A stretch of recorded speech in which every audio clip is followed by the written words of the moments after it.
tumejipanga na zawadi zetu, tumejipanga na yale mambo yote ambayo yanatarajiwa. So Asha, tafadhali ningependa wale ambao wako nje muwatoe hapo, watu wote waingie ndani as we begin. Ningependa tusimame juu wote kwa miguu yetu, tulio chini na wale ambao tuko juu, wote tusimame. Amen. Ningependa tuombe ndio tuanze mkutano wetu wa siku ya leo. Tuamini, tuombe.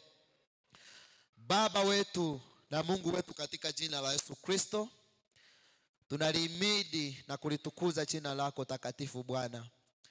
Asante kwa sababu ya wema wako na fadhili zako Mungu Mwenyezi. Umetulinda, umetuhifadhi Bwana wa mabwana. Umetupa neema tena ya kuwa katika uwepo wako siku ya leo, Jumapili ya kwanza ya mwaka huu wa 2025 Bwana. Asante kwa sababu ya wema huo. Tunajikabidhi mikononi mwako Bwana. Mambo yetu yote ya mwaka huu Bwana tunayakabidhi mikononi mwako. Asante kwa sababu ya siku ya leo. Shughuli zote za siku ya leo Bwana tumezikabidhi mikononi mwako. Tunapoanza mkutano huu wa siku ya leo Bwana, tumeukabidhi mikononi mwako. Chukua ushukani, Roho wako Mtakatifu akatuongoze katika mambo yote Bwana. Tunakili uweza wako na nguvu zako Bwana wa mabwana. Pokea sifa kwa kuwa kwaya zote Bwana zitakazosimama mahali hapa ni kwa ajili yako. Wema wako utoshe kila mmoja, utukufu wako uwe juu yetu, kwa kuwa wewe ni Mungu. Jina lako libarikiwe milele. Kwa Yesu tumeomba na kuamini. Amen. So Bethlehem wanapojiandaa hapa kwa mlango praise and worship, mnatupea worship moja. Acha niwalete hapa kwa mlango. So mnaendelea. Kwaya ikikuja tuna shift. Okay?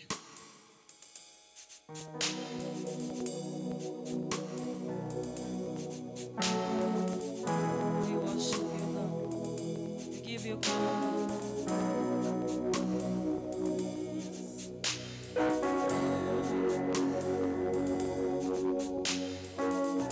Wacha tuinue mikono yetu kwa Bwana, tumwambie Bwana asante kwa sababu ya asubuhi tena ametupa leo. Ni kwa neema yake na ushindi wake na fadhili zake tuko hai asubuhi ya leo.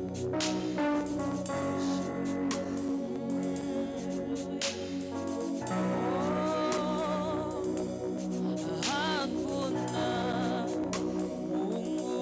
kama wewe.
bless you.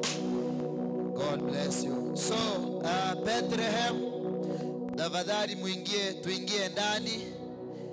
Bethlehem Fellowship, tuingie ndani. Niliwaacha kwa mlango, tafadhali tuingie ndani. Amen. Wakifuatwa kwa karibu na Jordan Fellowship. Amen.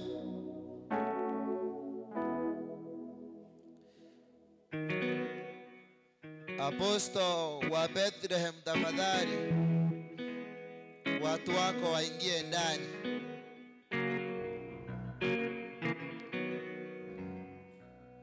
Koba tu matore torete kwa yengao. Inga imwacha kakie.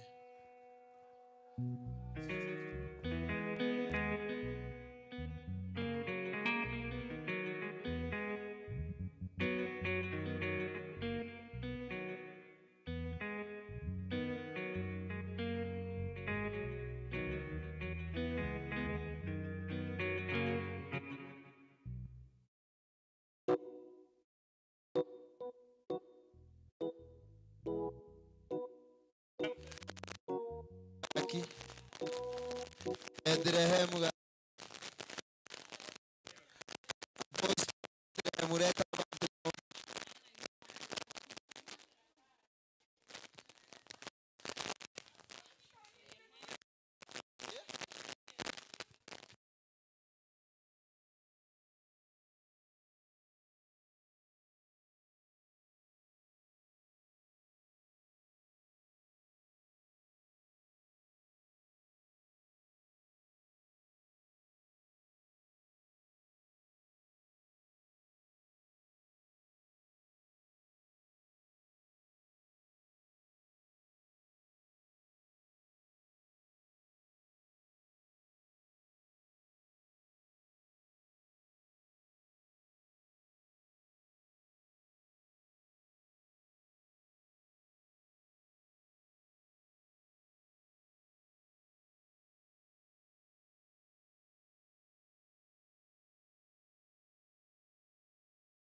Amen.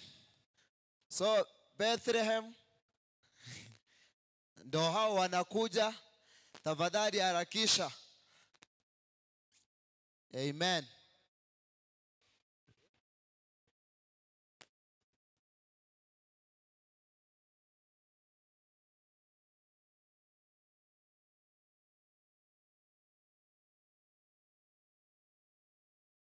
Amen.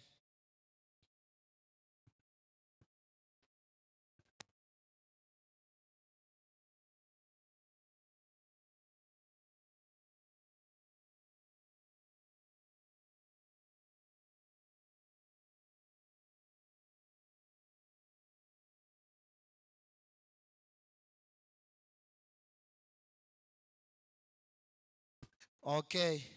Amen. Mount Carmel mbuyamono. Mount Carmel iswa nyasaba sisi nimona singing choko yoko harakisha. Amen. So ekwaye gosoa entangani ekwaye ito ya Mount Carmel. Mount Carmel ne fellowship ya ito ere gochimoina lia asali yako rukunga soko mjinga omoeri moina lia. So Mount Carmel karibu sana. Mbiamono mu Apostle Florence asinging chocolate kwaye ya sobu wangu. Mount Carmel ndo wanaingia tafadhali.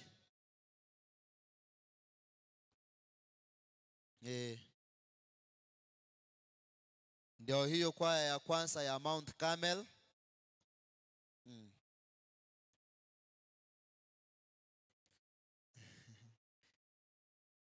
Amen. Mount Carmel ni nusu agocha.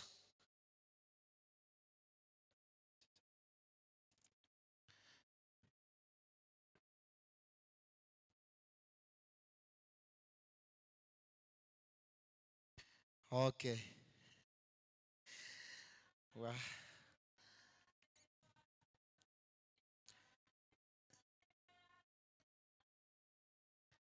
Yene kwaya ya Bethlehem bachenchirie birengererio basoire.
Anybody with that?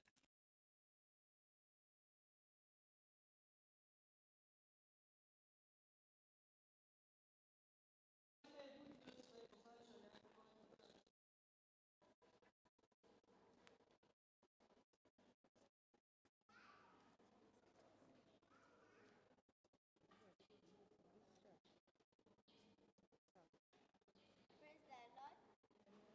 Praise the Lord again. Praise the Lord.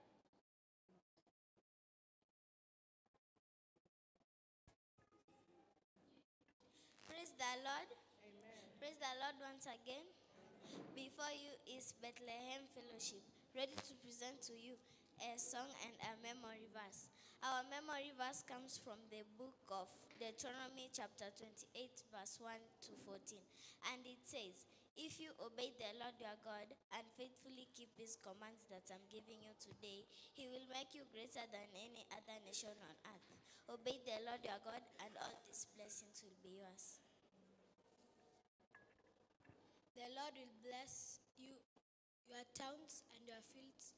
The Lord will bless you with many children, with abundant crops, and with many cattle and sheep. The Lord will bless your corn crops and what you prepare from them. The Lord will bless everything you do. The Lord will defeat your enemies when they attack you. They will attack you from one direction, but they will run from in all directions.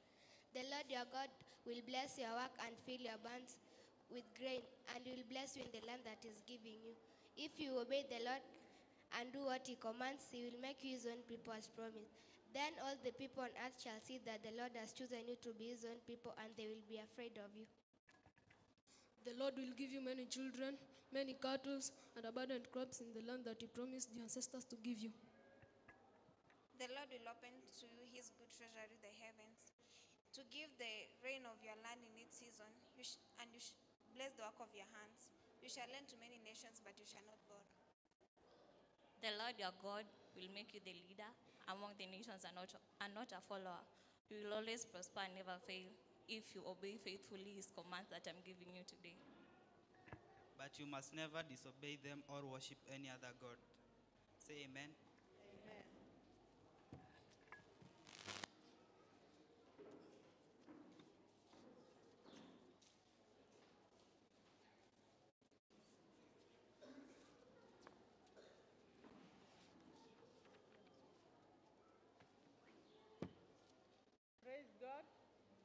Praise God, church. Swali la kwanza kwa Bethlehem. Name any two pioneers of tithing in the Bible. Name any two pioneers of tithing in the Bible. Watu wa kwanza? Abraham, good. Solomon, good. Moses, thank you. The second question.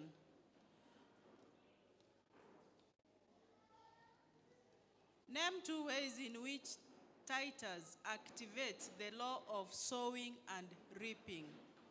Name two ways in which tithers activate the laws of sowing and reaping. Na kitogo ikerania lichi kolia ogosumeka nokogesa, yes? You must sow the right seed, correct? Another point? You must sow many seeds. Yes? You must have the right seed to sow. Thank you. You must have the right soil to plant your seed. Mbarikiwe. You can now see.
Amen, amen. Tuwapigie makofi mazuri Bethlehem.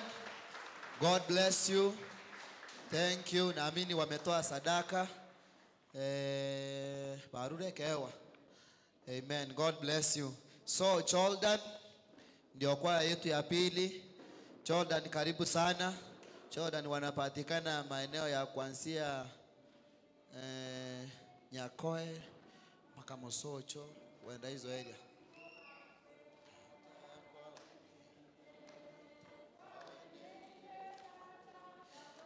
Uniform yao ni nzuri pia.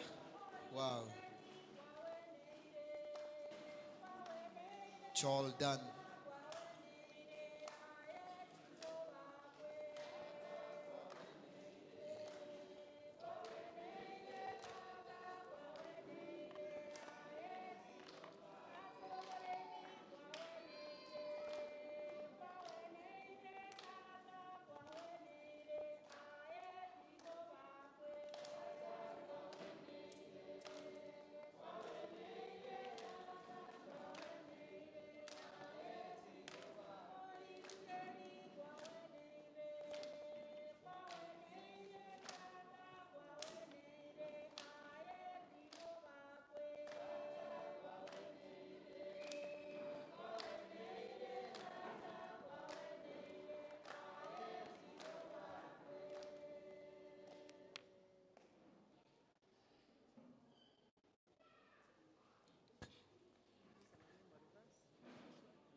Praise God, church.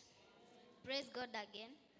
In front of you is Jordan Fellowship, ready to present you a song and a memory verse. Our memory verse comes from the book of Deuteronomy, chapter 28, verse 1 to 14.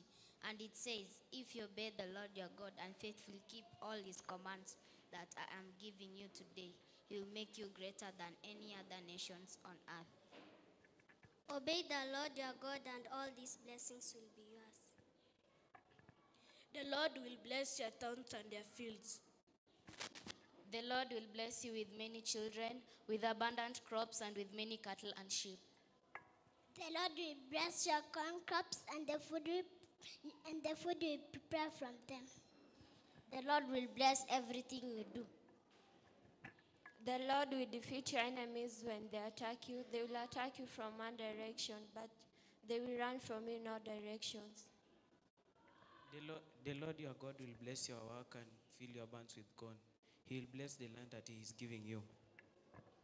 If you obey the Lord your God and do everything he commands, he will make you his own people as he has promised.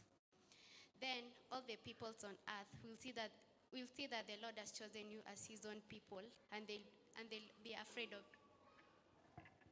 The Lord will give you many children, many cattle, and abundant crops in the land that he promised your ancestors to give you. He will send rain in season from his sweet storehouse in the sky, and bless all your work, so that you lend to many nations, but you will not have to borrow from any. The Lord your God will make you the leader among the nations and not a follower. You'll always prosper and never fail if you faithfully obey all his commands, which I'm giving you today. But you must never disobey them in any way, or worship and serve other gods.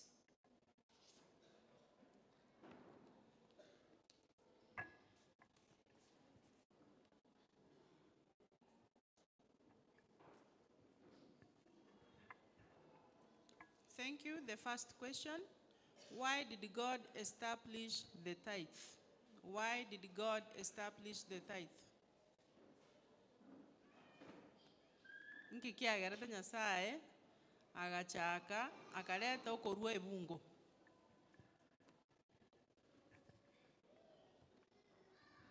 To show gratitude. Correct.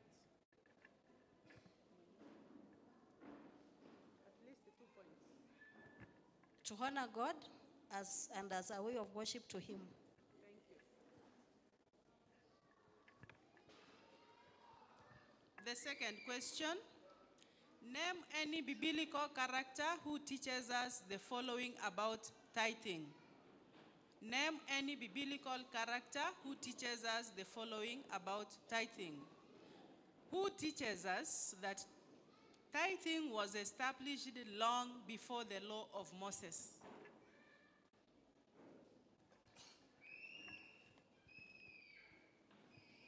Isaac and Nehemiah. Isaac and Nehemiah. Wacha niulize vizuri kwamba kuna watu wa kwanza katika Biblia walitufundisha kutoa tithe, si ndio? Sasa nataka mniambie ni nani alitufundisha kwamba tithe ilikuwa inatolewa kitambo before the law of Moses?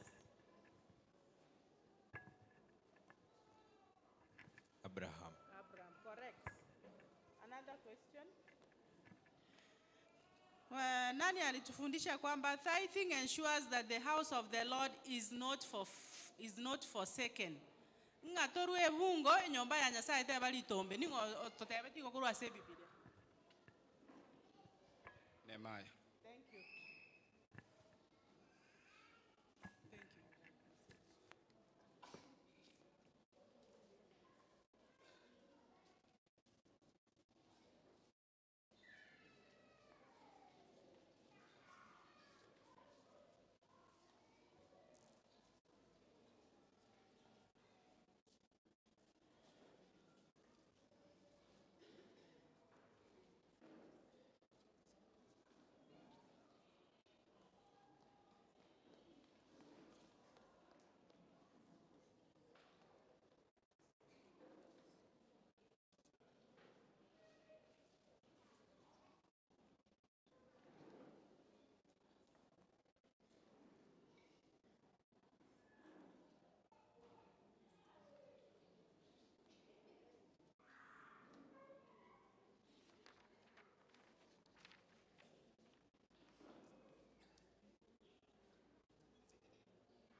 Wow, amen. Wapigie makofi mazuri. Hao ni Jordan. God bless you as you give your offerings and your gift. Bwana wabariki sana. Amen. Etera kuchego murango yomoino. Mount Carmel ndo wanafuata fellowship yetu ya Mount Carmel. Ingia apostle tafadhali leta watu wako kwa kwaya. God bless you.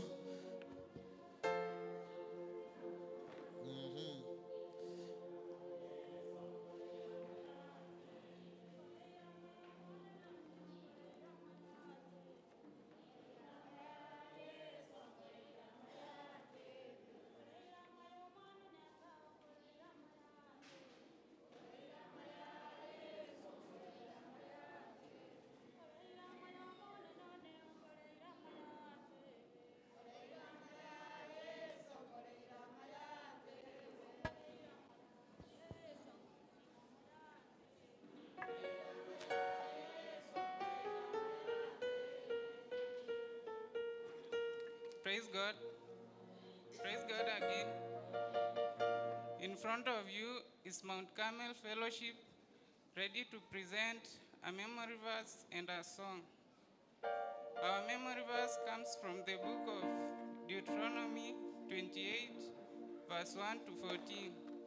It says, "And if you will, without fail, listen to the voice of Jehovah your God, by being careful to do all his commandments that I am commanding you today, Jehovah your God will certainly put you high above all other nations of the earth.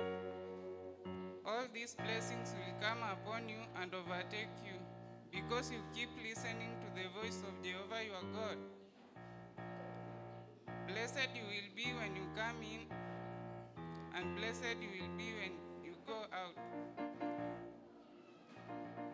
Blessed will be your children, and the fruits of your ground, and the offspring of your livestock, your young cattle and sheep. Blessed will be your basket and your kneading bowl. Blessed you will be in the field, and blessed you will be in the city. Jehovah will cause your enemies who rise up against you to be defeated before you. They will attack you from one direction, but they will flee from you in 7 different directions.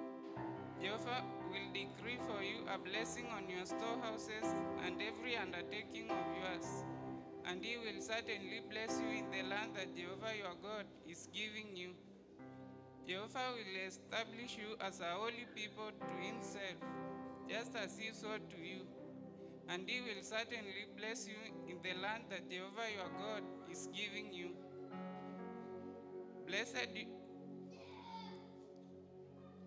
All the people of the earth will have to see that Jehovah's name has been called upon you, and they will be afraid of you.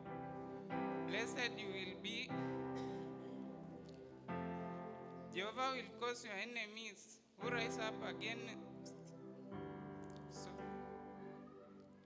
Jehovah will make you overflow with many children and much livestock and fruitful ground in the land that he swore to your forefathers to give you.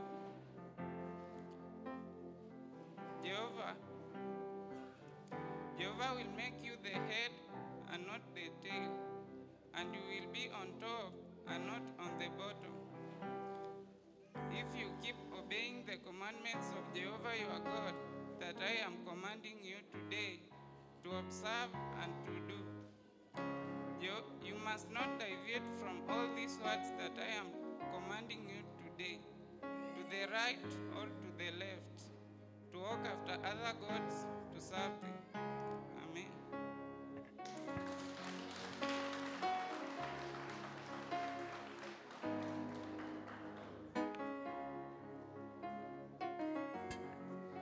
Amen.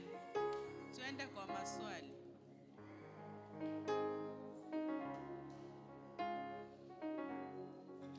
What blessings come to those who tithe so the poor can be helped?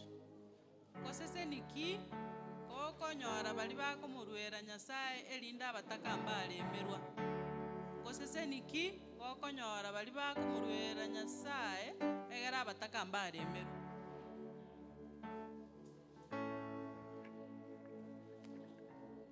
They will not lack. Yes.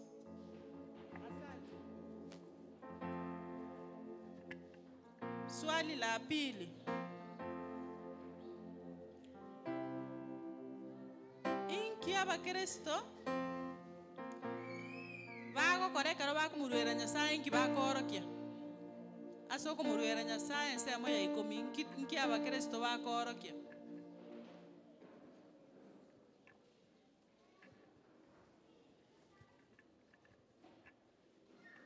Bitanga niko bakorokia okuigwera naenda okumusika Nyasaye. Asante.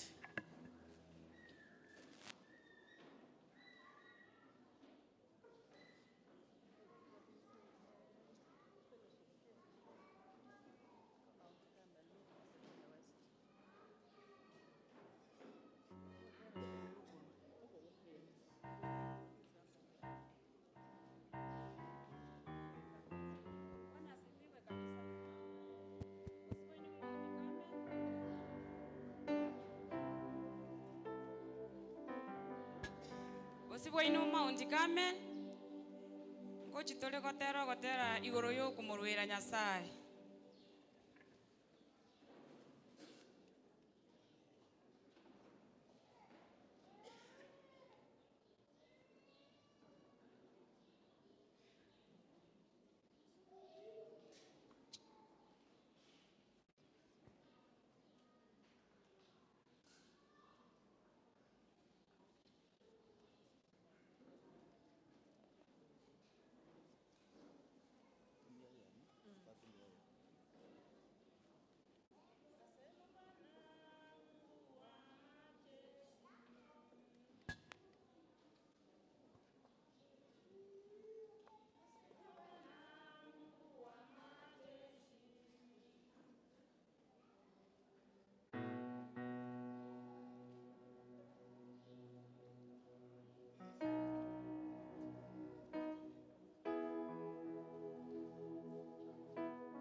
Amen, amen.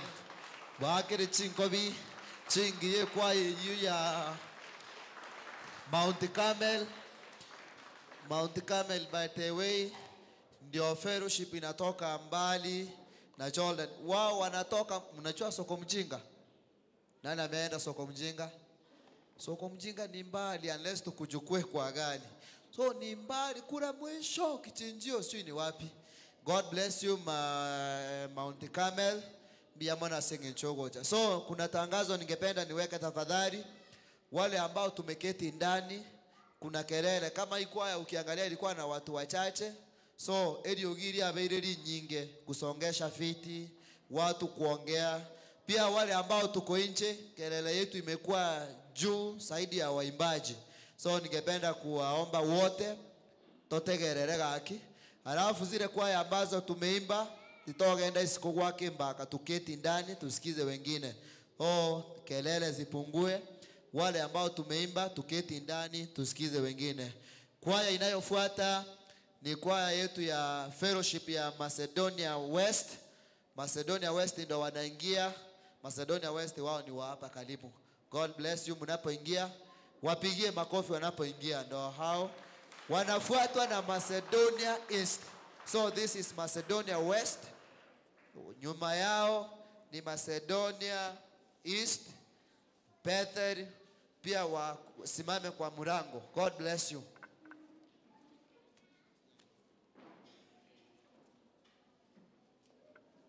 Macedonia, apostle wao ni Apostle Charles, Apostle Jason. Hao ndo apostles wa hiyo fellowship na Mungu amewasaidia. God bless you.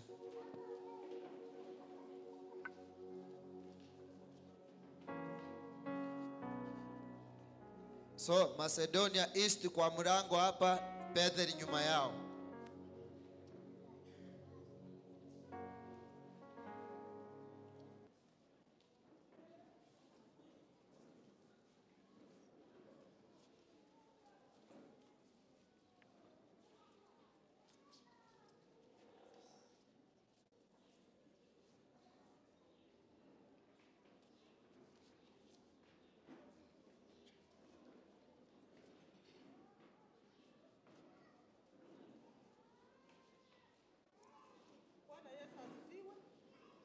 Bwana Yesu asifiwe.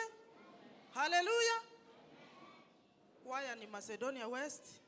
Wimbo ni juu ya kutoa. Pamoja na kifungo cha ukalili kutoka Kumbukumbu la Torati 28 kuanzia 1 hadi 14.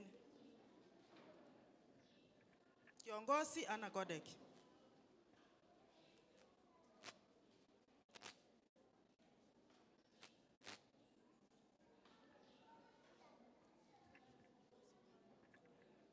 Verse 1 inasema,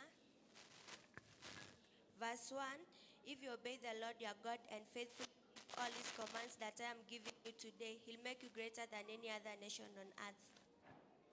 Verse 2, obey the Lord your God and all these blessings will be yours. Verse 3, the Lord will bless your town and your field.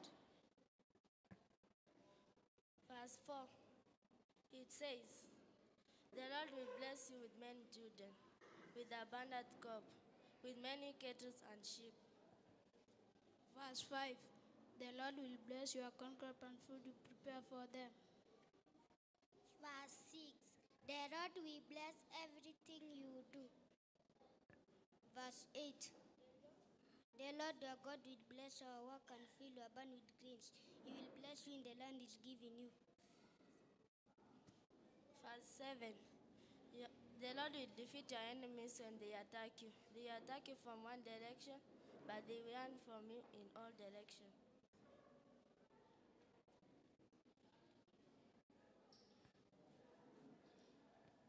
Verse 9, if you obey the Lord your God and do everything he commands, he will make you his own people and do everything he has promised.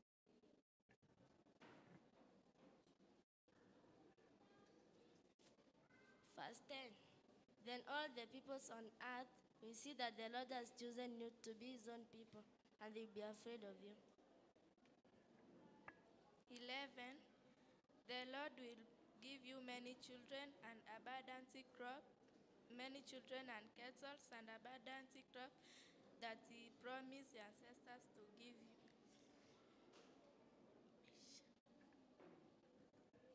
Verse 13. The Lord your God will make you the leader among the nations and not a follower. You will always prosper and not fail if you obey faithfully all his commands that I'm giving you today. Amen.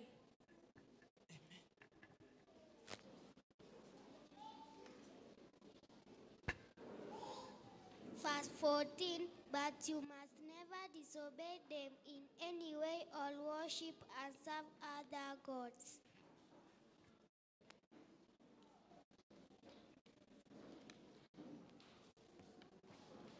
Haya maswali. Tuwe tayari kwa maswali. The first question.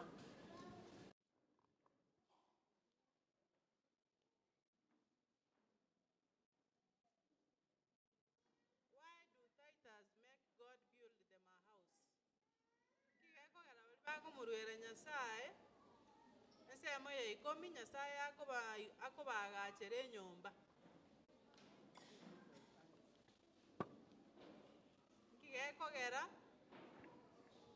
Why do tithers make God build them a house? Nkeko era bali bakumulira Nyasaye nsemo ye ikomi Nyasaye akoba agachere nyomba.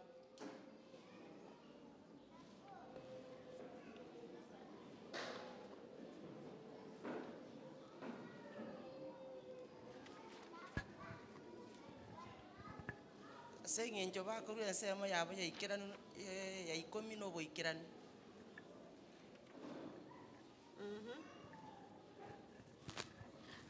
Asenge chobako muigwera nande baikiranie ira yokumurwira.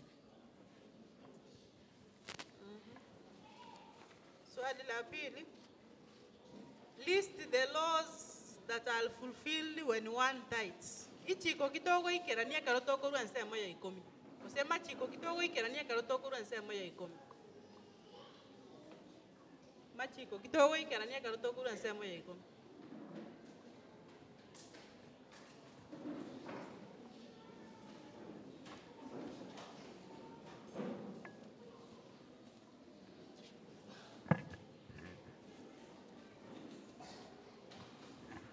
We remember God. We remember God.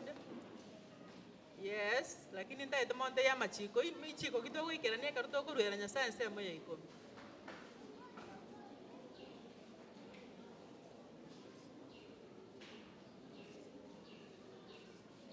Iswali erinde. Abantu babere abatanga ni kumurwera Nyasaye nsemo ya ikomi. Abantu babere ase Biblia togosoma bakumurwera batanga ndumurwera Nyasaye nsemo ya ikomi. Anania na Safira.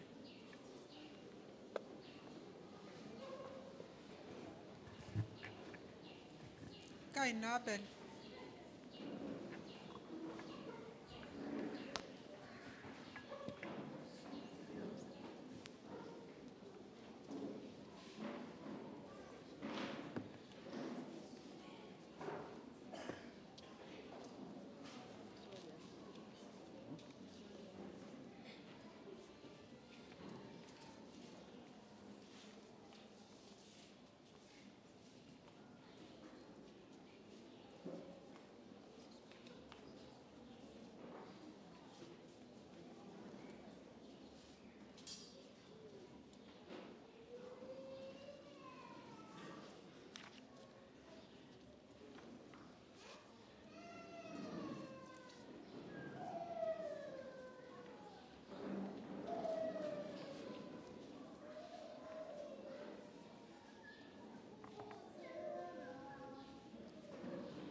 Wow. Amen, amen, amen. Wapigie makofi mazuri.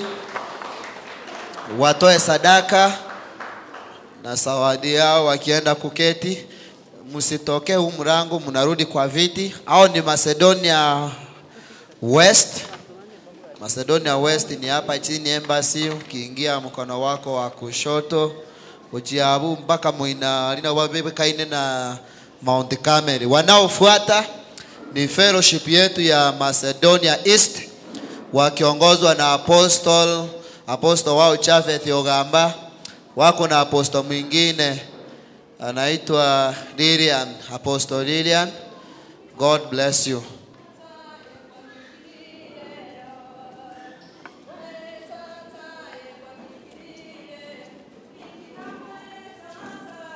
Bethel wafuate hapo kwa mlango. Bethel Fellowship.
Praise God. Praise God again, church. In front of you is Macedonia East Fellowship, ready to present you a song and a memory verse from the book of Deuteronomy, chapter number 28, verse 1 to 14. Sit back, relax, and travel with us. Welcome. If you obey the Lord your God and faithfully keep all his commands that I'm giving today, he will make you greater than any other nation on earth. Obey the Lord your God, and all these blessings shall be yours. The Lord will bless your towns and your fields. The Lord will bless you with many children, with abundant crops, with many cattle and sheep. The Lord will bless your corn crops and the food you prepare from them. The Lord will bless you with everything you do. The Lord will defeat your enemies when they attack you. They will defeat from one direction, but they will run from you in all directions. The Lord your God will bless your work and fill your barns with grain. He will bless you in the land that is given. If you obey the Lord your God and do everything he commands, he'll make you his own people as he has promised. Then all the peoples on earth will see that the Lord has chosen you to be his own people, and they will be afraid of you. The Lord will give you many children, many cattle, and abundant crops in the land that he promised your ancestors to give you. He will send rainy seasons and bless all your work, so that we'll lend to many nations and you'll have to borrow from any. The Lord your God will make you the leader among all the nations. You will always prosper and never fail, if you obey faithfully all his commands that I'm giving you today. But you must never disobey them in any way or worship and serve other gods. Say amen.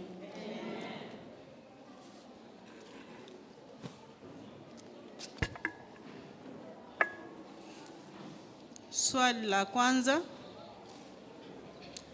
Name 2 ways in which tithers activate the law of sowing and reaping. Name 2 ways in which tithers activate the law of sowing and reaping. Na kibali bako muruera nyasaye ebungo bago ikeraniri ichiko riogo sumeka nokogesa.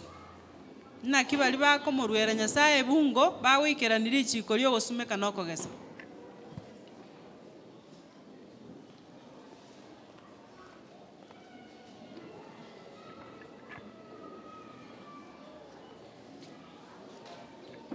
Giving the 10% of your crops. Patia mwingine.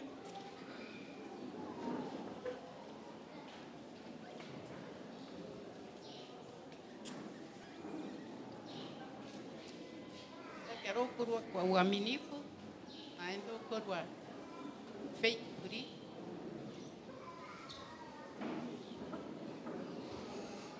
Amen. Riswali linde. Ingigeko gara Nyasaye achagete okorwa tithe. Why did God establish the tithe? Ngikiagerete Nyasaye achagete okorwa efungo. It is the law from him. Patia mwingine.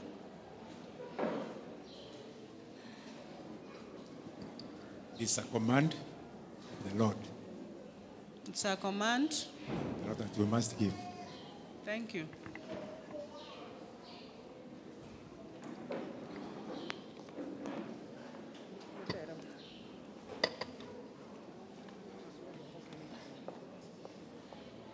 Bwana asifiwe. Kuna wimbo si Macedonia East.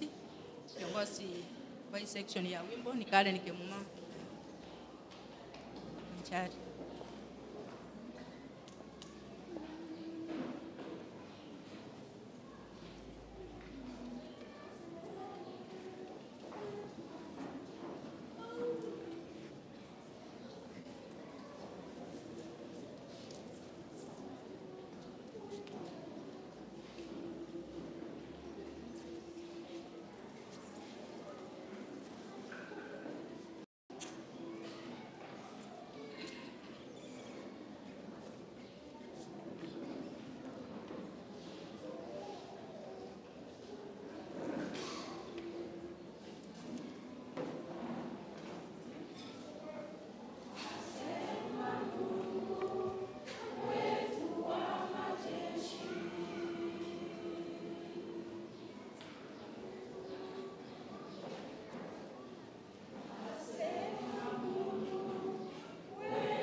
Wow. Wapi makofi yao wana Macedonia East. Mungu awabariki. Mnapotoa sadaka zenyu na zawadi yenu mukiketi. Mbia mono Macedonia East. Nero noere matega iga embassy. Iko on your left hand. Kuna ingine imefuka hii kando ya barabara. Bwana wabariki. Wanaongozwa na Apostle Chafet Ogamba na mwingine apostle mwingine Lilian. So wanaofuata ni Bethel Fellowship wakiongozwa na Apostle Makariga na Apostle Sabela. Watafuatwa na Jerusalem West. So Bethel wanapoingia ndani, Jerusalem West waingie kwa mlango, alafu Goshen watakuwa nyuma yao wanawafuata. Karibu sana Bethel.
Mbele yenu ni Bethel Fellowship. Tuko na wimbo na memory verse. Tutabarikiwa pamoja. Tutaanzia memory verse.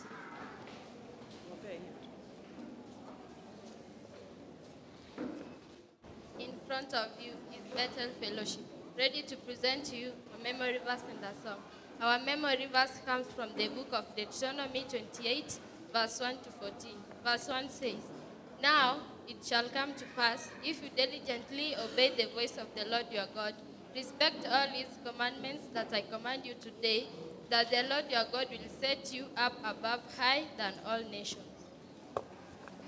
Verse 2, "And all the blessings shall come upon thee and overtake you because you obey the voice of the Lord your God." Verse 3, "Blessed shall you be in the city and blessed shall you be in the country."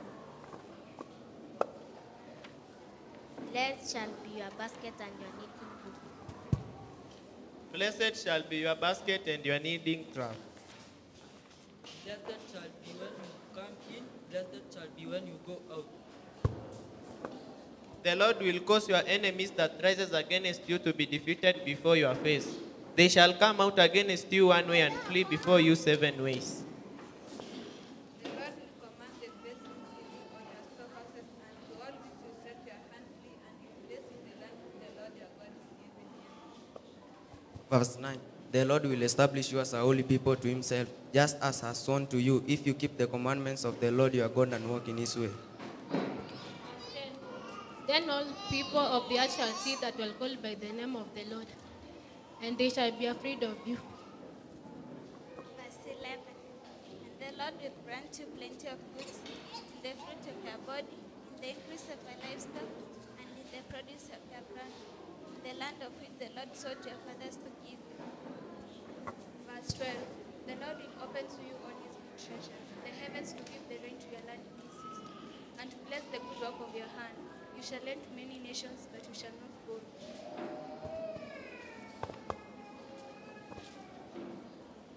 Verse 13. And the Lord will make you the head but not the tail. You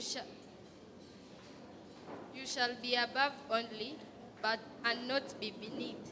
If you heed the commandments of the Lord your God, which I command you today, and you are carefully to obey them.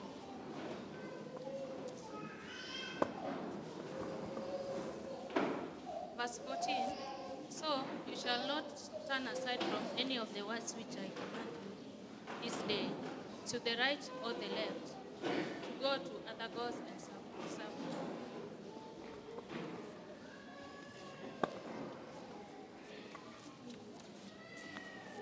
Juu ya kutoa.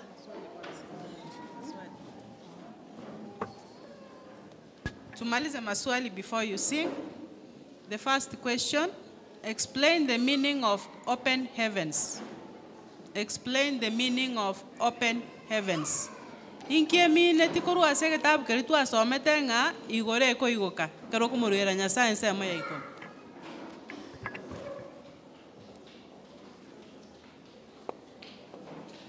Inkie mine tie kero togo tenga igore eko igoka. Kuru ase okumurira Nyasaye nsemo ya ikomi.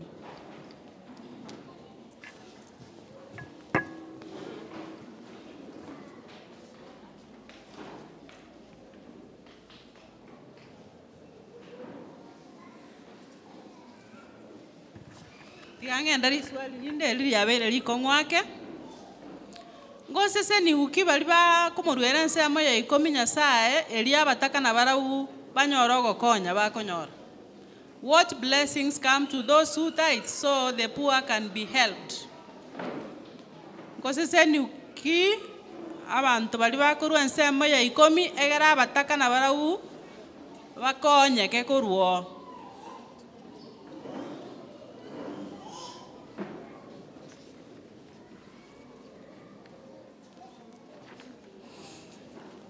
This word liomo elio.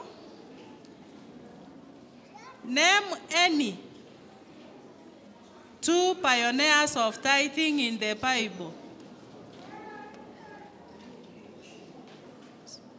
Tebanga bantu bali abatanga ni bachagete kurwa ensemo ya ikomi.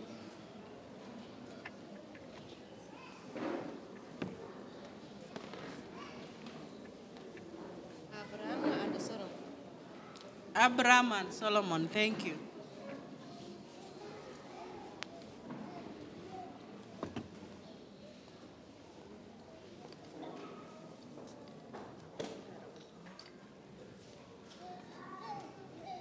Wimbo ni juu ya kutoa, conductor ni Janice.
Wow. Wapigie makofi mazuri. Hao ni wana Bethel. Mungu awabariki mnapotoa sadaka zenyu. Boigoneke ewa keino moikaranse. Wakiongozwa na Apostle wao Mark na Apostle Isabella. By the way, fellowship ya kwende ere moina iga Chokfila. Chokfila moina abuno iga Chokfila, kama unatoka Chokfila, hii fellowship inapatikana pale. Mungu awabariki sana. Wanaoingia ni fellowship yetu ya Jerusalem West wakiongozwa na apostle wao Apostle Pamela Thomas. Karibu sana Jerusalem West. Wafuatwe na Goshen.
Praise God, church.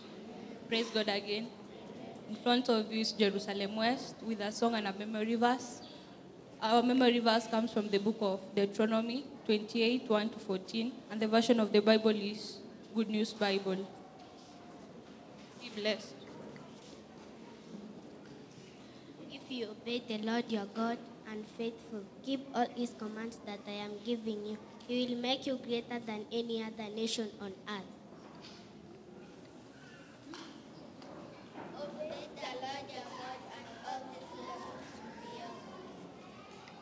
God will bless your towns and fields. God will bless you with many children, abundant crops, and many cattle and sheep. The Lord will bless your crops, the food you prepare from them. The Lord will bless everything you do. The Lord will defeat your enemies in direction, but they will run from in all direction. The Lord your God will bless the Lord your God and do what he commands. He will make you his own people as promised. Then all the people on earth shall see that the Lord has The Lord will give you many children, many cattle, and abundant crops in the land that promised your season, from each rich source in the sky, from each rich God will make you the leader among the nations and not a follower. You will always prosper and never fail. If you obey faithfully all his commands that I'm giving you today, you must never disobey them in any way or worship and serve other gods. Say amen.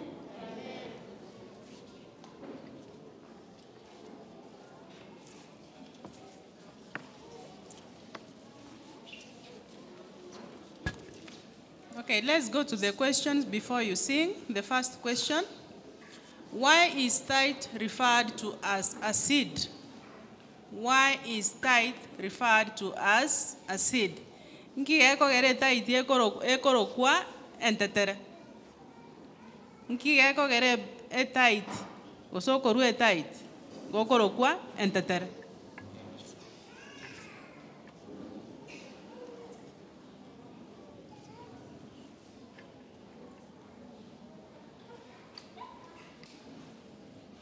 kwa sababu kuna ufuno mwishowe. Kwa sababu kuna ufuno mwishowe. Thank you. It's because it fulfills the law of sowing and reaping. Ige go ikeraniri chikolirio gosumeka no kogesa. This swali lya kabere. Name 2 ways in which tithers activate the laws of sowing and reaping. Na kibali bakurwa ensemo ya 10 bago ikeraniri chikorio gosumeka no kogesa. Na kibali bakumurwera Nyasaye ensemo ya 10 bago ikeraniri chikorio gosumeka no kogesa.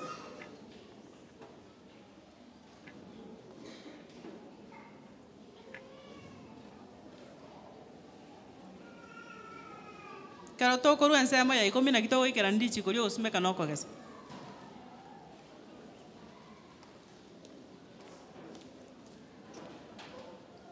Kwa kumtolea na uaminifu. Kwa kumtolea kwa uaminifu. Okay, niwaongezee swali moja.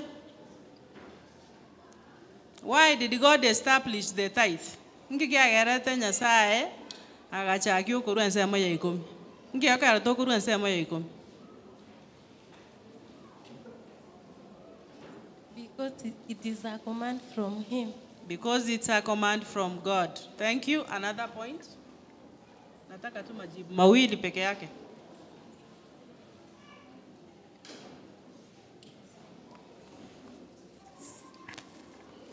Obedience. Obedience. Thank you.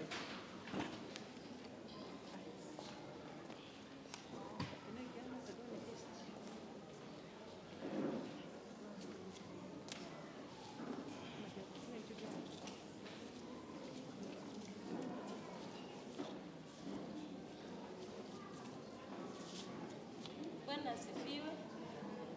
Wimbo wetu ni juu ya kumtolea Mungu.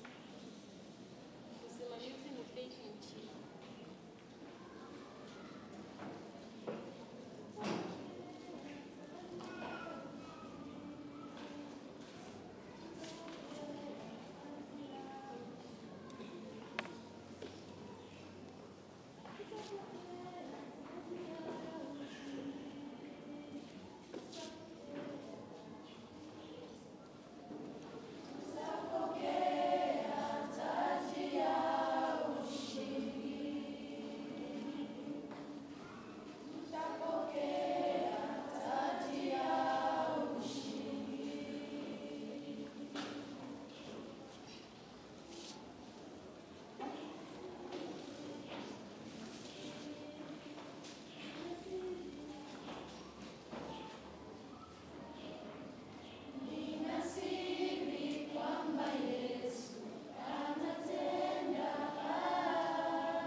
Wow. Wapigie makofi mazuri. Hao ni wana Jerusalem West wakiongozwa na apostle wao Pamela. God bless you. Biamono as you give your Amen. Bwana wabariki. Pateri la Mariogia Maya. Mariogi buna iya tuna sobrana toka si church choir. Mwaposta banta baba onsi batoke bwendo kutoka church choir. Hizo sauti ni nzuri. So God bless you. Wanaoingia ni wana Goshen.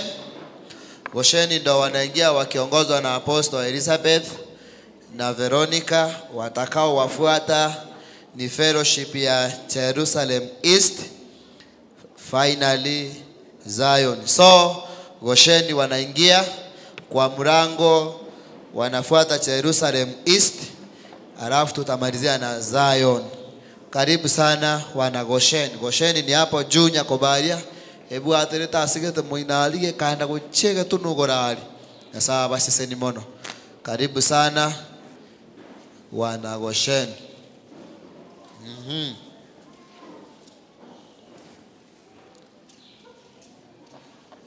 Goshen nere fellowship. Ni watu mwana ororo musini ni okoro kumaraga. Na abandi. Amen. Wow.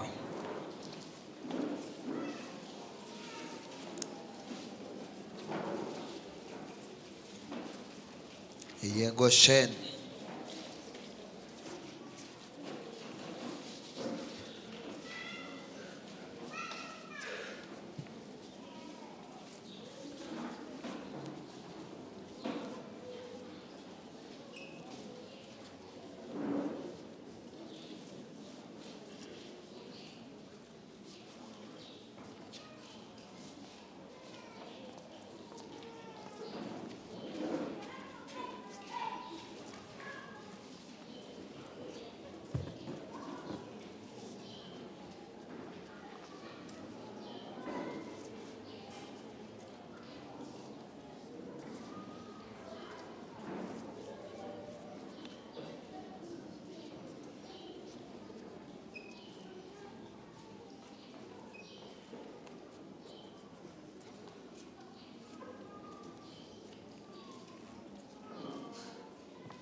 Pia inongo sheni fellowship.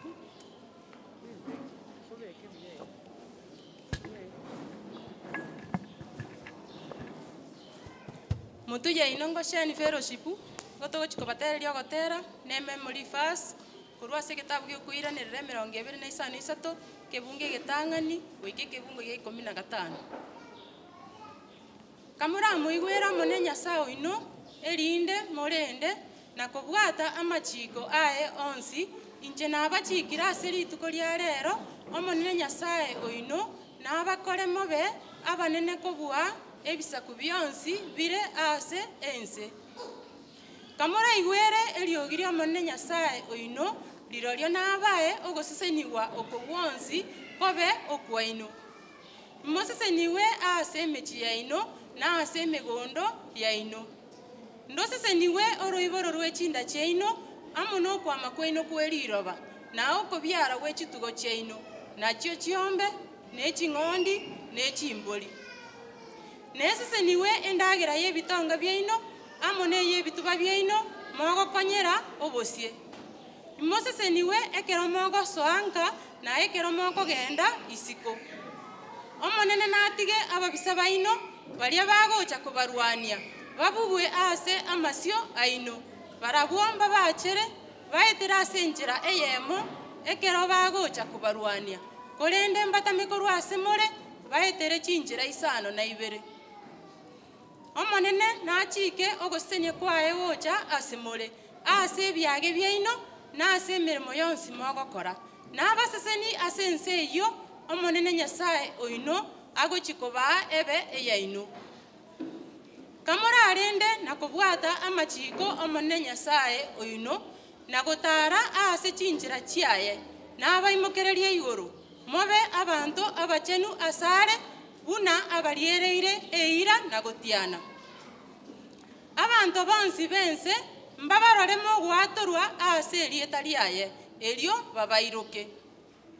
Omonene nabae obotenenku nabuche oroiboro rw'echinda chaino nabuche n'echitugo chaino nainde nabae okwama okonge kweriroba agwo ase ense eria arierete chisokoro chiaine eira ing'a nabaye inwe nabakunorere emonga yaye engiya ere igoro na abatwerie embura ase ense yaino ase ching'aki chiganeirie nasisenie emeremo yaino yonsi mogokora erinde monyare kwa abanto bebisaku ebinge ebinto singo korende inwe timokoremerwa erinde mochie gosaba singo.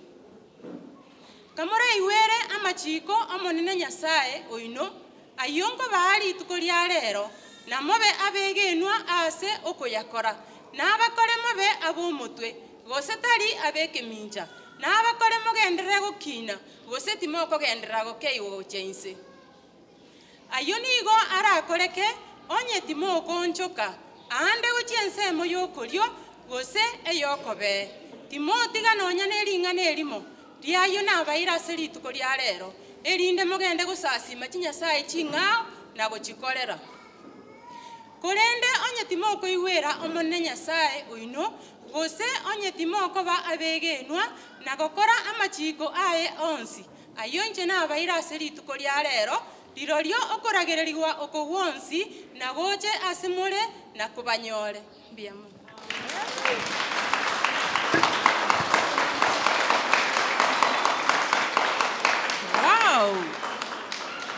Wow, that was great. Swali la kwanza.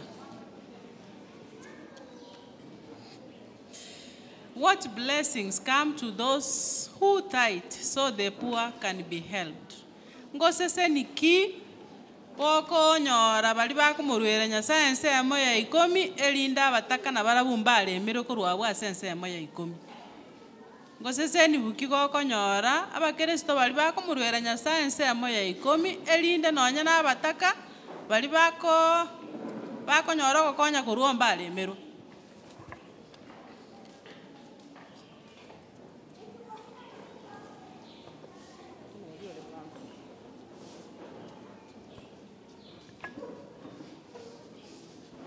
Ibadi koremerwa na kende yonsi. Mbia mono a point ende I want only 2 points. Machi wabero kantagit. Na mangale lakini na bere ntagit.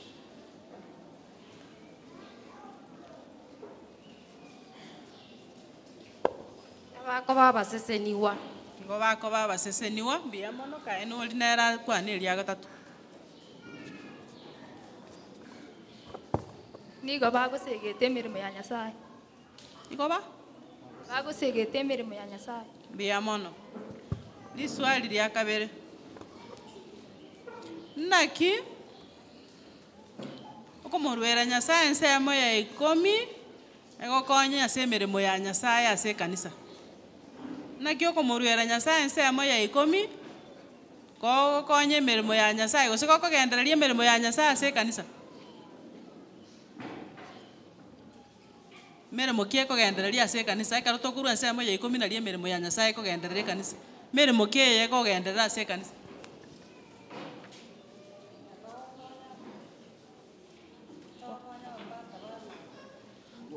Kwa sauti. No aba chungaji baito bakonyora korumbu ya mono no yondo bwate kenda komenta.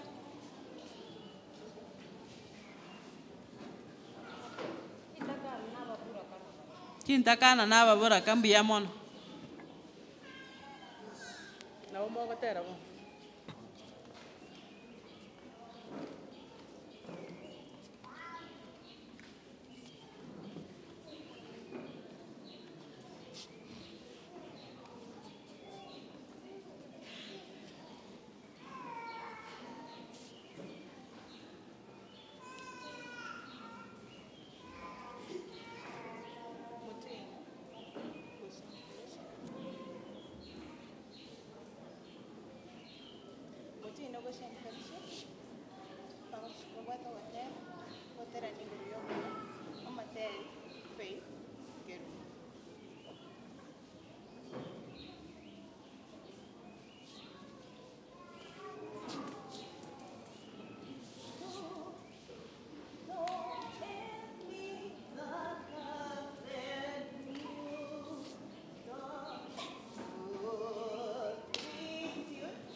Wow.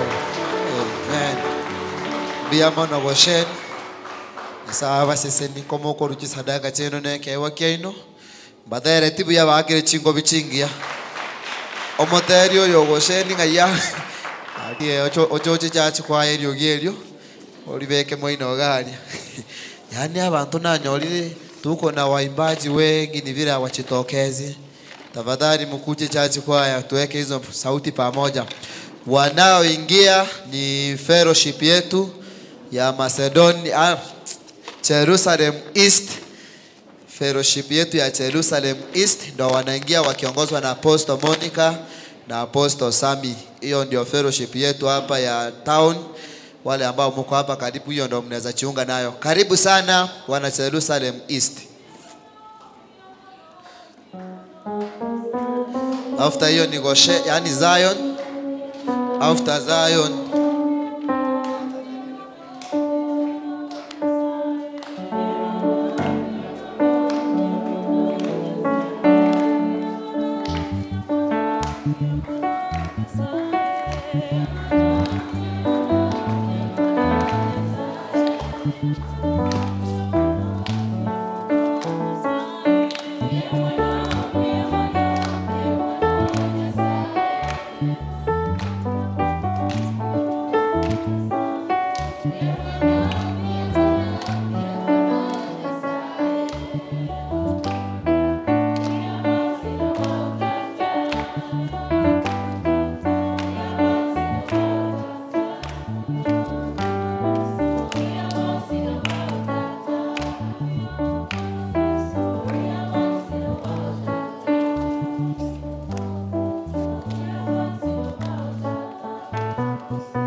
In front of you is Jerusalem East Fellowship, ready to present to you a song and a memory verse. The memory verse comes from the book of Deuteronomy chapter 28, verse 1 to 14. And it says, "If you obey the Lord your God and faithfully keep all his commands that I am giving you today, he will make you greater than any other nation on earth." Obey the Lord your God, and all these blessings will be yours. The Lord will bless your towns and your fields. The Lord will bless you with many children, with abundant crop, and with many cattle and sheep.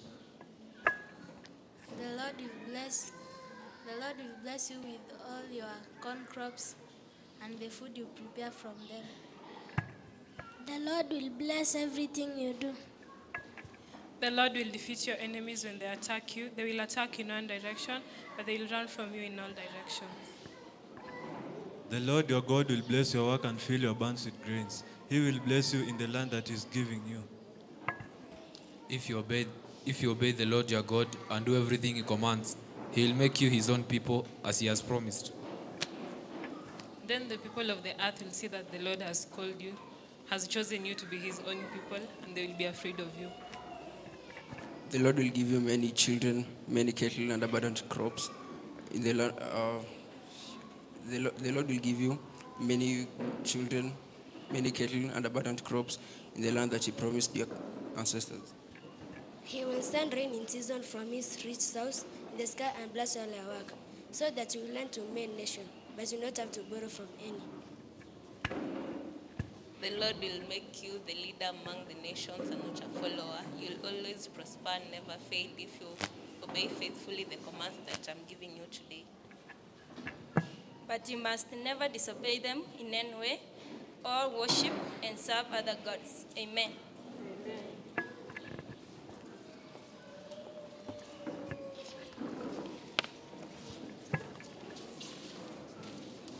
Let's go to the questions before you start singing. The first question, why did God establish the tithe? Why did God establish the tithe?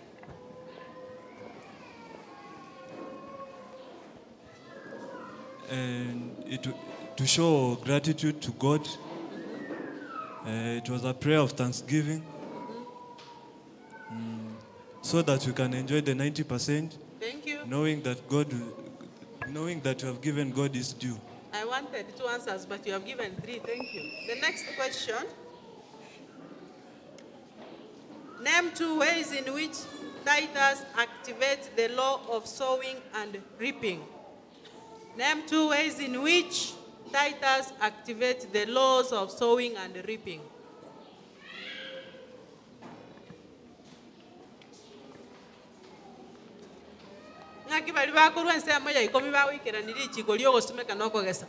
You must plant something.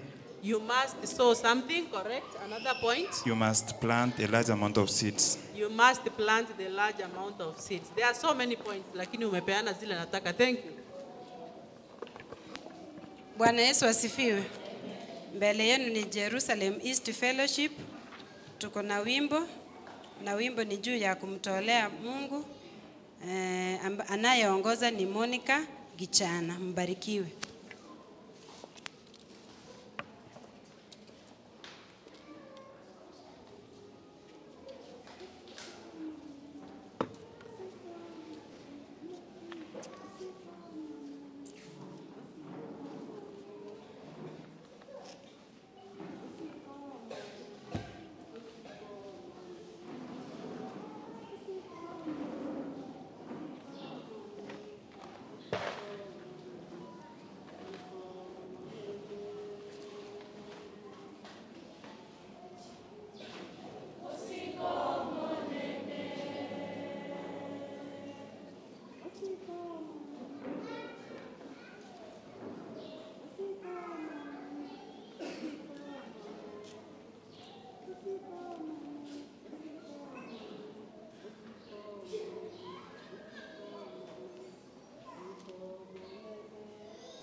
Wow.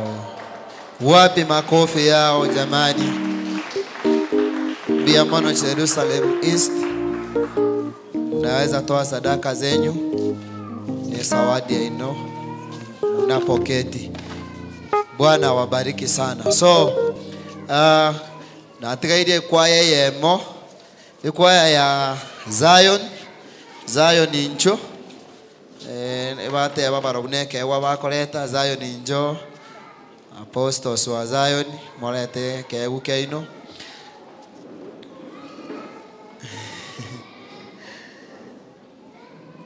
Zion, after Zion, the fellowship yomo erio, fellowship yomo pi. Okay, Zion ni chugocha.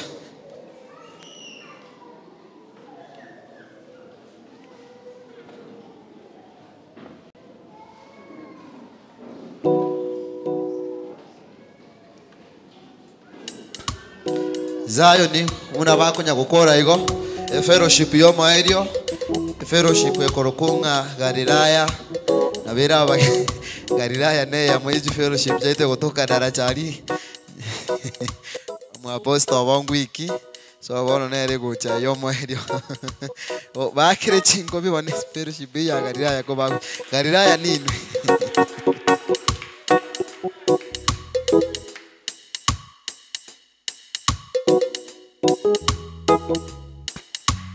Galilaya, tadi ada.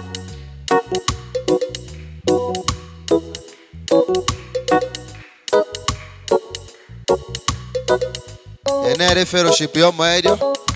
Galilaya. Amen.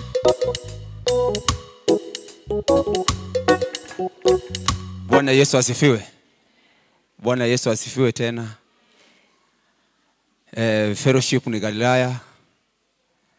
Na wimbo ni wa Kikisii, na yule ambaye hataelewa Kikisii, naomba Mwenyezi Mungu akufungulie in the spirit ili uweze kushikanisha. Amen.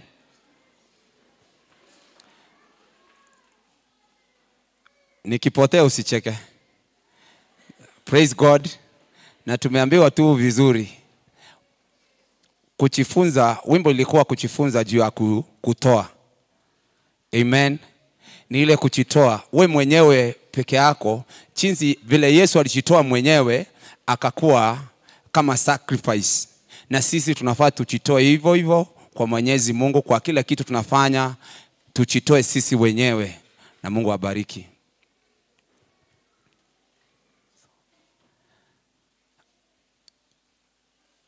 Yesu aye no muyore kegima asaria wankoreire tata tigango sasime.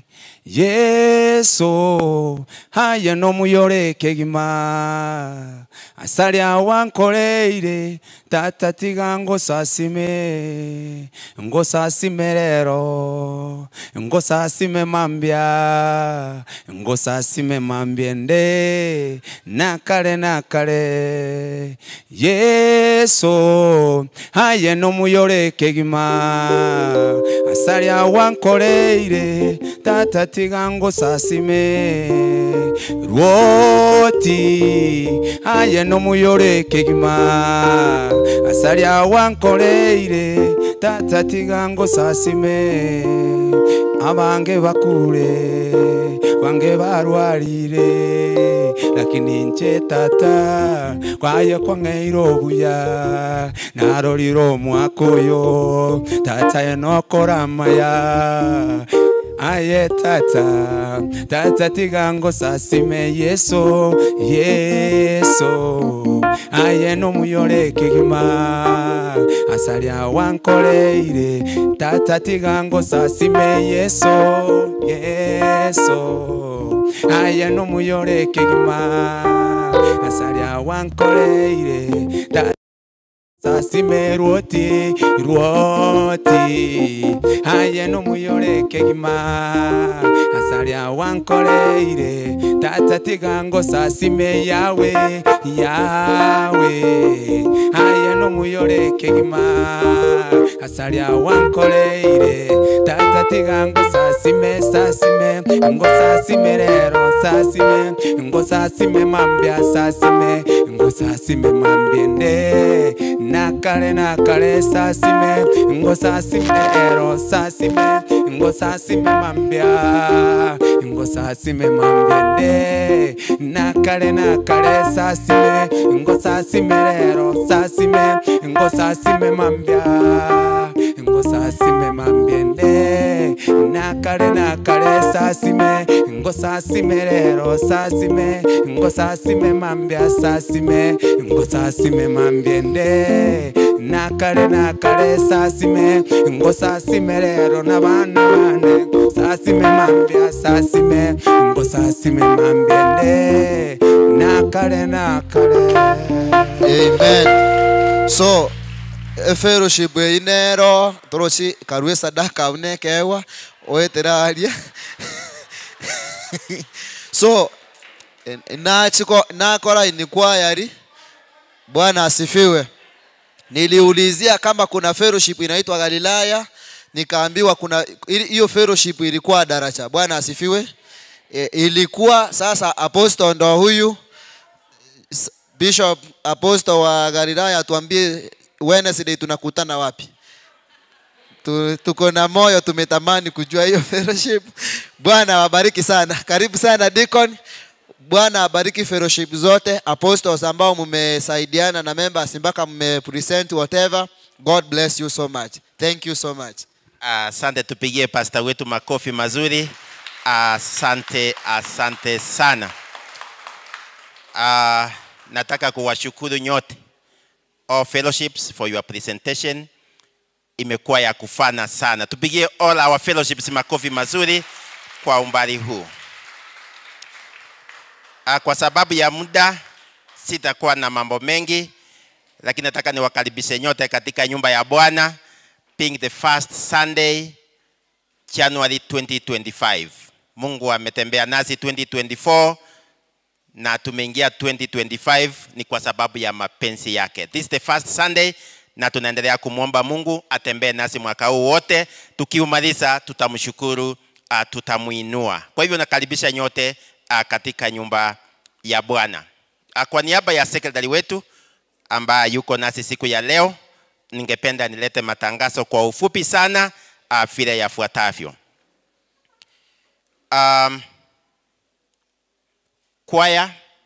Church choir nimeambiwa kwamba wanaanza kukutana kuanzia kesho Jumatatu. Kwa hivyo kuanzia saa 10 ama saa 8? Saa 10, kuanzia saa 10 kesho tuko hapa, all church choir members tukutane hapa. Kuna shule an academy imefunguliwa hapo Nyakiogiro. Nyakiogiro iko hapa karibu na Oroboti. Nimeambiwa hiyo shule imetangazwa, iko hapa. Admission is on. Kuna fee structure hapa. Kuna mambo ya uniform vile wanafunzi watajipanga. Kuna gari imepaki hapo karibu na gate yetu. Tukitoka kanisani tuangalie ikiwa uko na mtoto ambako playgroup, mtoto wa miaka 2 mpaka 3, PP1, PP2, grade 1 and grade 2. Tuende kwa hiyo gari ambayo iko hapo. Tukimaliza kanisa tutaelezewa mengi. Hiyo shule iko hapo Nyakiogiro karibu na Oroboti. Zion Fellowship will be on duty this week. Starting tomorrow, Zion Fellowship will be on duty. Tutakuwa na prayers for the new year and thanking God kwa yale yote ambayo tumefanya mwaka 2024. So we have thanks giving prayers as a center. Itakuwa Bubaracho PHE Church on Saturday, Jumamosi ijayo tarehe 11. Sote kama Nyamataro tutaenda Bubaracho PHE Church kumshukuru Mungu. Prayers, hakutakuwa na function nyingine, ni maombi na kusoma kifungu. Maombi na kusoma kifungu, thanksgiving prayers to our Lord. Kwa hivyo tarehe 11 sote tutakuwa Bobaracho PH Church. Apostle Joshua vile tulitangaziwa last week alipoteza grandmother wake. Burial imepangwa itakuwa tarehe 17 mwezi huu, on 17th January 2025. Burial ya grandmother to Joshua, niliwaambia she is my aunt. Burial itakuwa on 17th uko Ekware Ebiosi Bobasi. Kwa hivyo tutajipanga. Kwa hivyo, but in the meantime, wacha tukumbuke hiyo familia kwa maombi. Tukumbuke hiyo familia kwa maombi. Jana board meeting ilikaa. Tulikuwa na board meeting yesterday. One of the resolutions ya 2025 ni kwamba our satellite churches, Goshen and Zion, Mungu akitusaidia mwaka huu tukue na hata Sunday school na first service zikifanyika kwa our satellite churches ambao ni ET, which is Zion Fellowship, and Goshen Nyakobaria uko juu. Na kwa sababu ya hiyo tulikubaliana kwamba tutaanza na Goshen Fellowship kwa sababu ET kuna somewhere kuhusu hiyo plot yetu. We are working on it and anytime tutawaelezea mahali tumefika. Kwa hivyo tutaanza na Goshen Fellowship next Sunday. Jumapili ijayo tarehe 12 tutafungua Sunday School Goshen PH. Tupige Mungu wetu makofi kwa sababu ya hayo. So Goshen tutaanza na Sunday School na ikiwezekana first service tutaifanyia huko. So vile tumeongea tulisema itaanza saa 2, tutasoma kifungu in form of a first service, then thereafter ikifika saa 2:30 tunaingia Sunday School. Tunaingia Sunday School ambayo inachukua 1 hour mpaka karibu saa 3:30. Kwa hivyo Goshen Fellowship members na wote ambao wanatoka hapo karibu na Goshen PH huko juu kwa mlima, wote tumealikwa on Sunday kuanzia saa 2. Tutafungua hiyo kanisa ianze na Sunday School pamoja na first service. Hii wiki katikati Bishop pamoja na pastoral team wanaendelea kupanga vile hiyo Sunday itakuwa. Wacha Mungu atubariki pamoja tunapofungua Goshen Fellowship ianze kuwa kanisa ya Sunday School pamoja na first service. Departmental heads tulikuwa tukutane hii December, lakini mambo ikawa mengi hatukukutana. Kwa hivyo tulikubaliana kwamba all heads of department, they evaluated their departments, you review 2024 vile ilikuwa, and you come up with a way forward ya 2025. Next Sunday baada ya ibada, all HODs and their leaders in various departments tutakutana kwa ofisi ya Bishop next Sunday baada ya ibada. Viongozi wote wa makundi nimesema tuende tuangalie department zetu, yale ambao tulifanya 2024 ni vizuri uyaandike what you, God helped you to achieve. Kuna yale labda au kutimiza vile ulikuwa umepanga in your department, you come up with a way forward for 2025. Hiyo itatusaidia kama kanisa kutengeneza our strategic plan for 2025. Kwa hivyo all leaders of our departments tujipange, tukutane baada ya ibada next week, sio leo, next week on Sunday. Ukiwa umekuja na write up yako vile ungependa ikuwe, itatusaidia tupata our strategic plan na events ambao ungependa siingie kwa kalenda yetu ya 2025. Kwa hivyo tujipange hii wiki yote, tukikutana Sunday tupate tumejipanga. Leo all choirs wameimba, kwa hivyo hatutakuwa na choirs leo, but next week the following choirs wajipange. Next week tutakuwa na Zion Fellowship ndio itatuimbia next week. Macedonia East wangeimba leo, tena wataimba next week. Then from the fellowships we'll also pick another fellowship ile ambayo itatuimbia next week. Nikimalizia, tulikuwa na wageni ambao walikuwa wametualika kwamba watakuja kanisa letu kutoka Molo PHE. Tuliwatangazia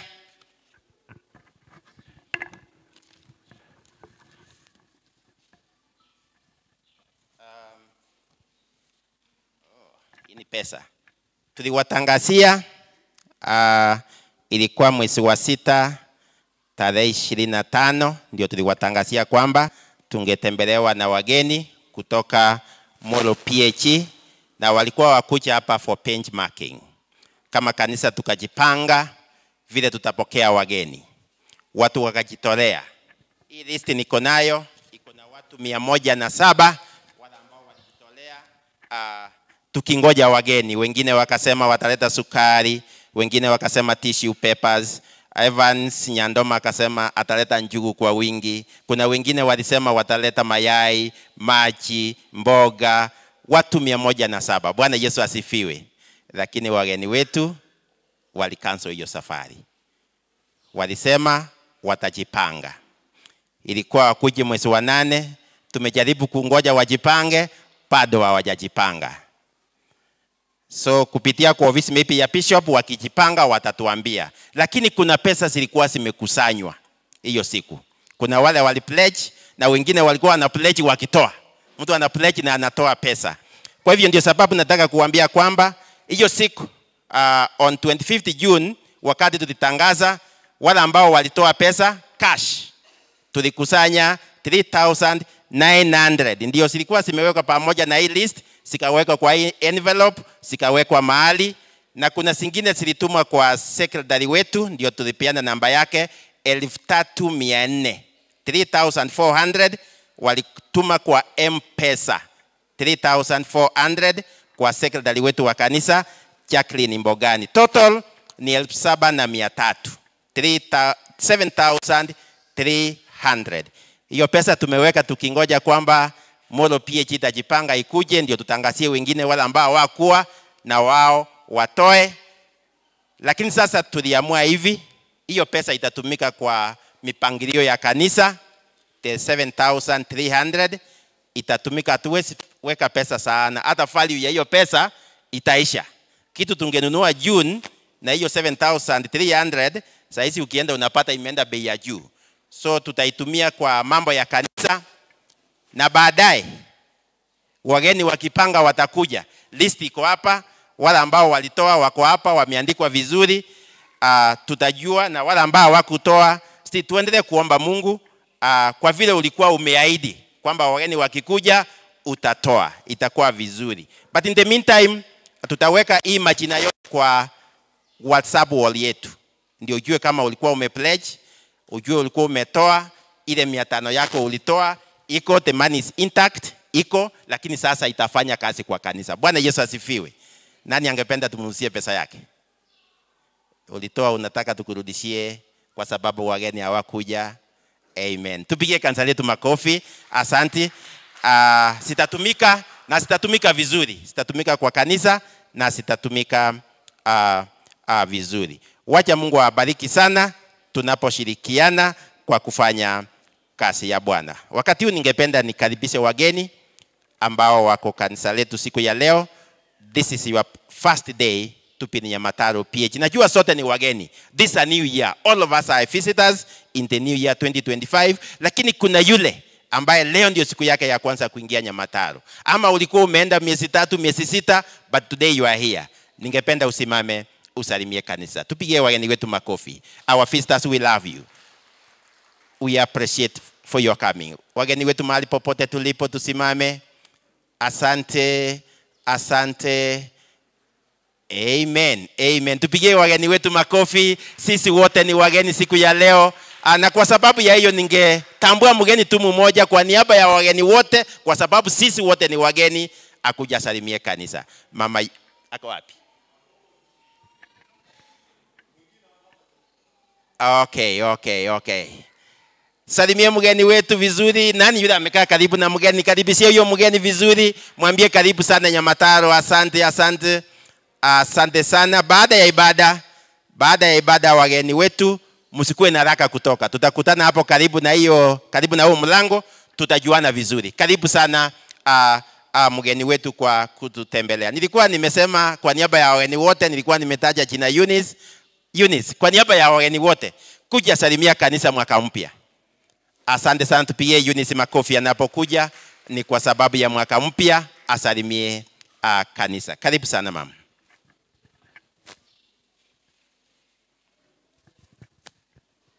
Bwana asifiwe.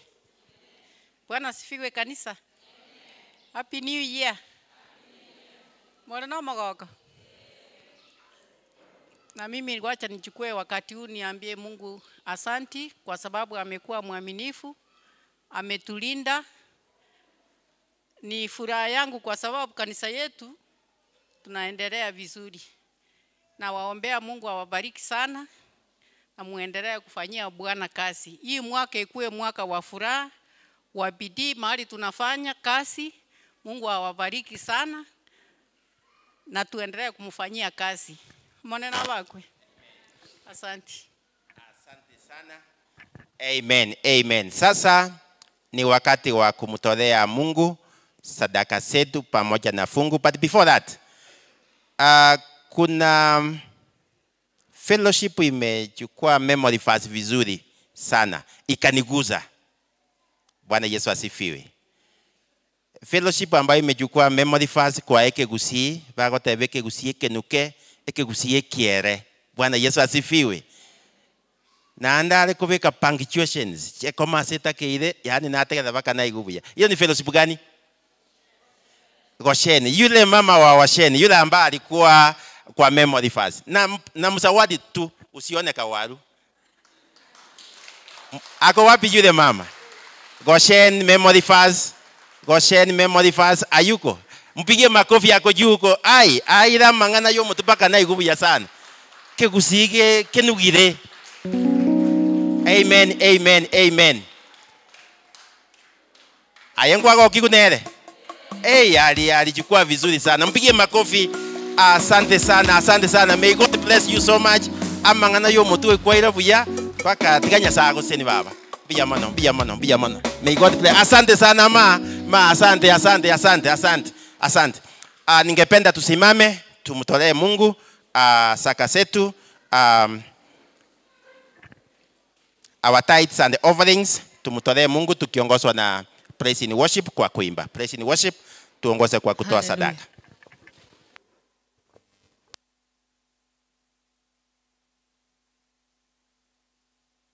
Haijawa rahisi kufika hapa, ni mkono wa Mungu umenibeba. Haijawa rahisi kufika hapa, ni mkono wa Mungu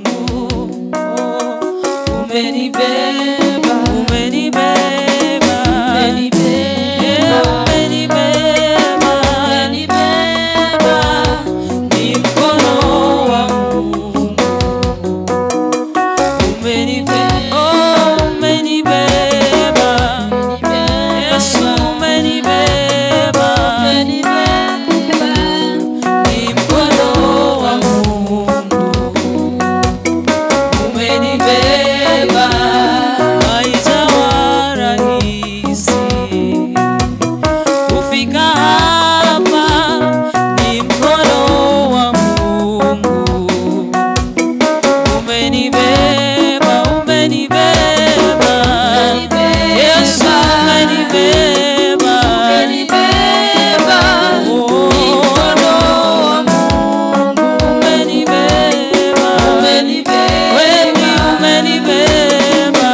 na Mungu wetu uliyeumba mbingu na nchi. Mchana wa leo tumekuja mbele zako kwa kukushukuru na kukuinua. Baba, ni asante kwa sababu ya wamama wakubwa na wadogo, wasee wakubwa na wadogo. Baba, umetenda mema na umewajalia kila mmoja, Baba wa Mungu. Asante kwa sababu ya mchana huu. Asante kwa sababu ya watu wako, miguu yao imetembea kwa madhabahu haya. Wamekutolea sadaka na dhabihu. Wamekutolea vibawa vile ulivyowabariki naso. Naomba baraka nyingi kwa kila mmoja. Bwana, asante kwa sababu ya kazi ya mikono yao. Inua mtu mahali hapa, ukaponya mgonjwa kwa sababu wewe ni Bwana. Wewe ni kimbilio, wewe ni tegemeo wa maisha yetu. Bwana, gusa moyo ule ambao umefifia. Bwana, inua mtu ule ambaye amekufa moyo na kufunjika. Neema yako ikatoshe kila mmoja. Sadaka ambayo imeletwa kwa madhabahu haya, kupitia kwa matoleo haya, wacha neema yako ikatoshe kila mmoja. Wacha nguvu zako zikatawale kila mmoja. Wacha uponyaji wako ukaonekane kwa kila mmoja. Ni kwa Yesu aliye Bwana na Mwokozi wetu. Amen. Amen. Asante sana. Wakati huu ningependa nimkaribishe bishop wetu aendelee kutoka hapa kidogo, atarudisha kwenu. Karibu sana bishop, uendelee na program.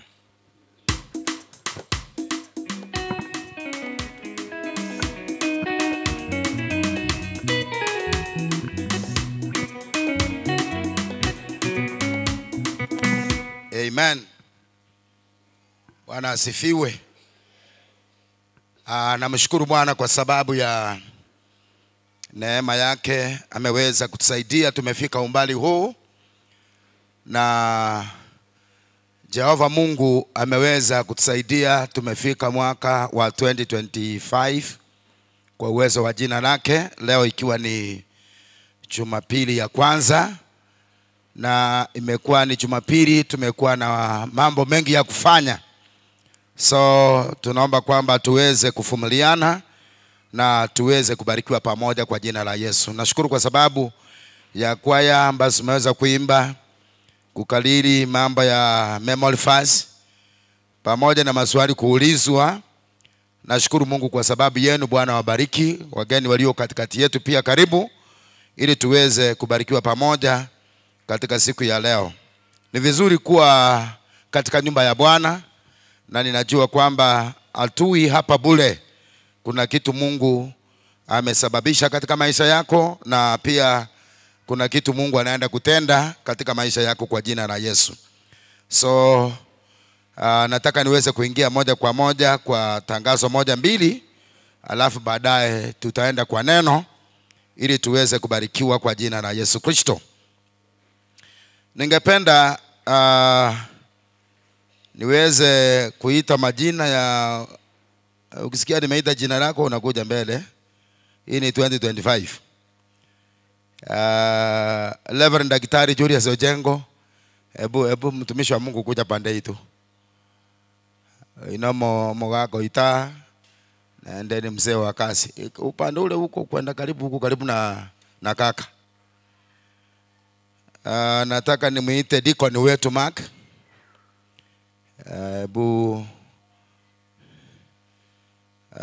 Kuna MD Aliga. Mama director ako wapi? Mama director Sheba. Kuna CD director Secretary Ayuko. Amen. Nyinyi mtasimama hivyo tu, nitawaambia nitasema kitu. Ningependa mzee Jackson Nyakundi akuje pande hii. Kama uko ndani ya nyumba, mzee Jackson Nyakundi. Kuna mzee anaitwa Jason Bosire. Jason Bosire ni apostle wa Macedonia West. Mwaka na vera angega iga se mama director lakini to ikange mono. Igo. Alafu kuna mzee Samuel Bosire. Mwaka Samuel Bosire Mwalimu tafadhali kujeni.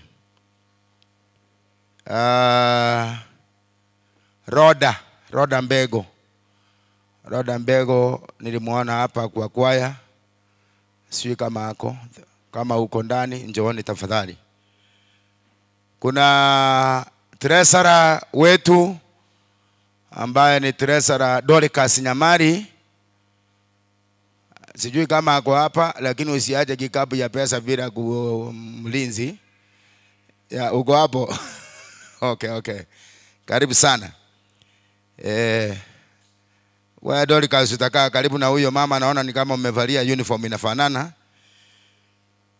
Alafu waja nipate Joshua Nyagaka. Joshua Nyagaka utakaa mbele huko. Utakaa huko mbele karibu na kuangalia mambo ya nyimbo.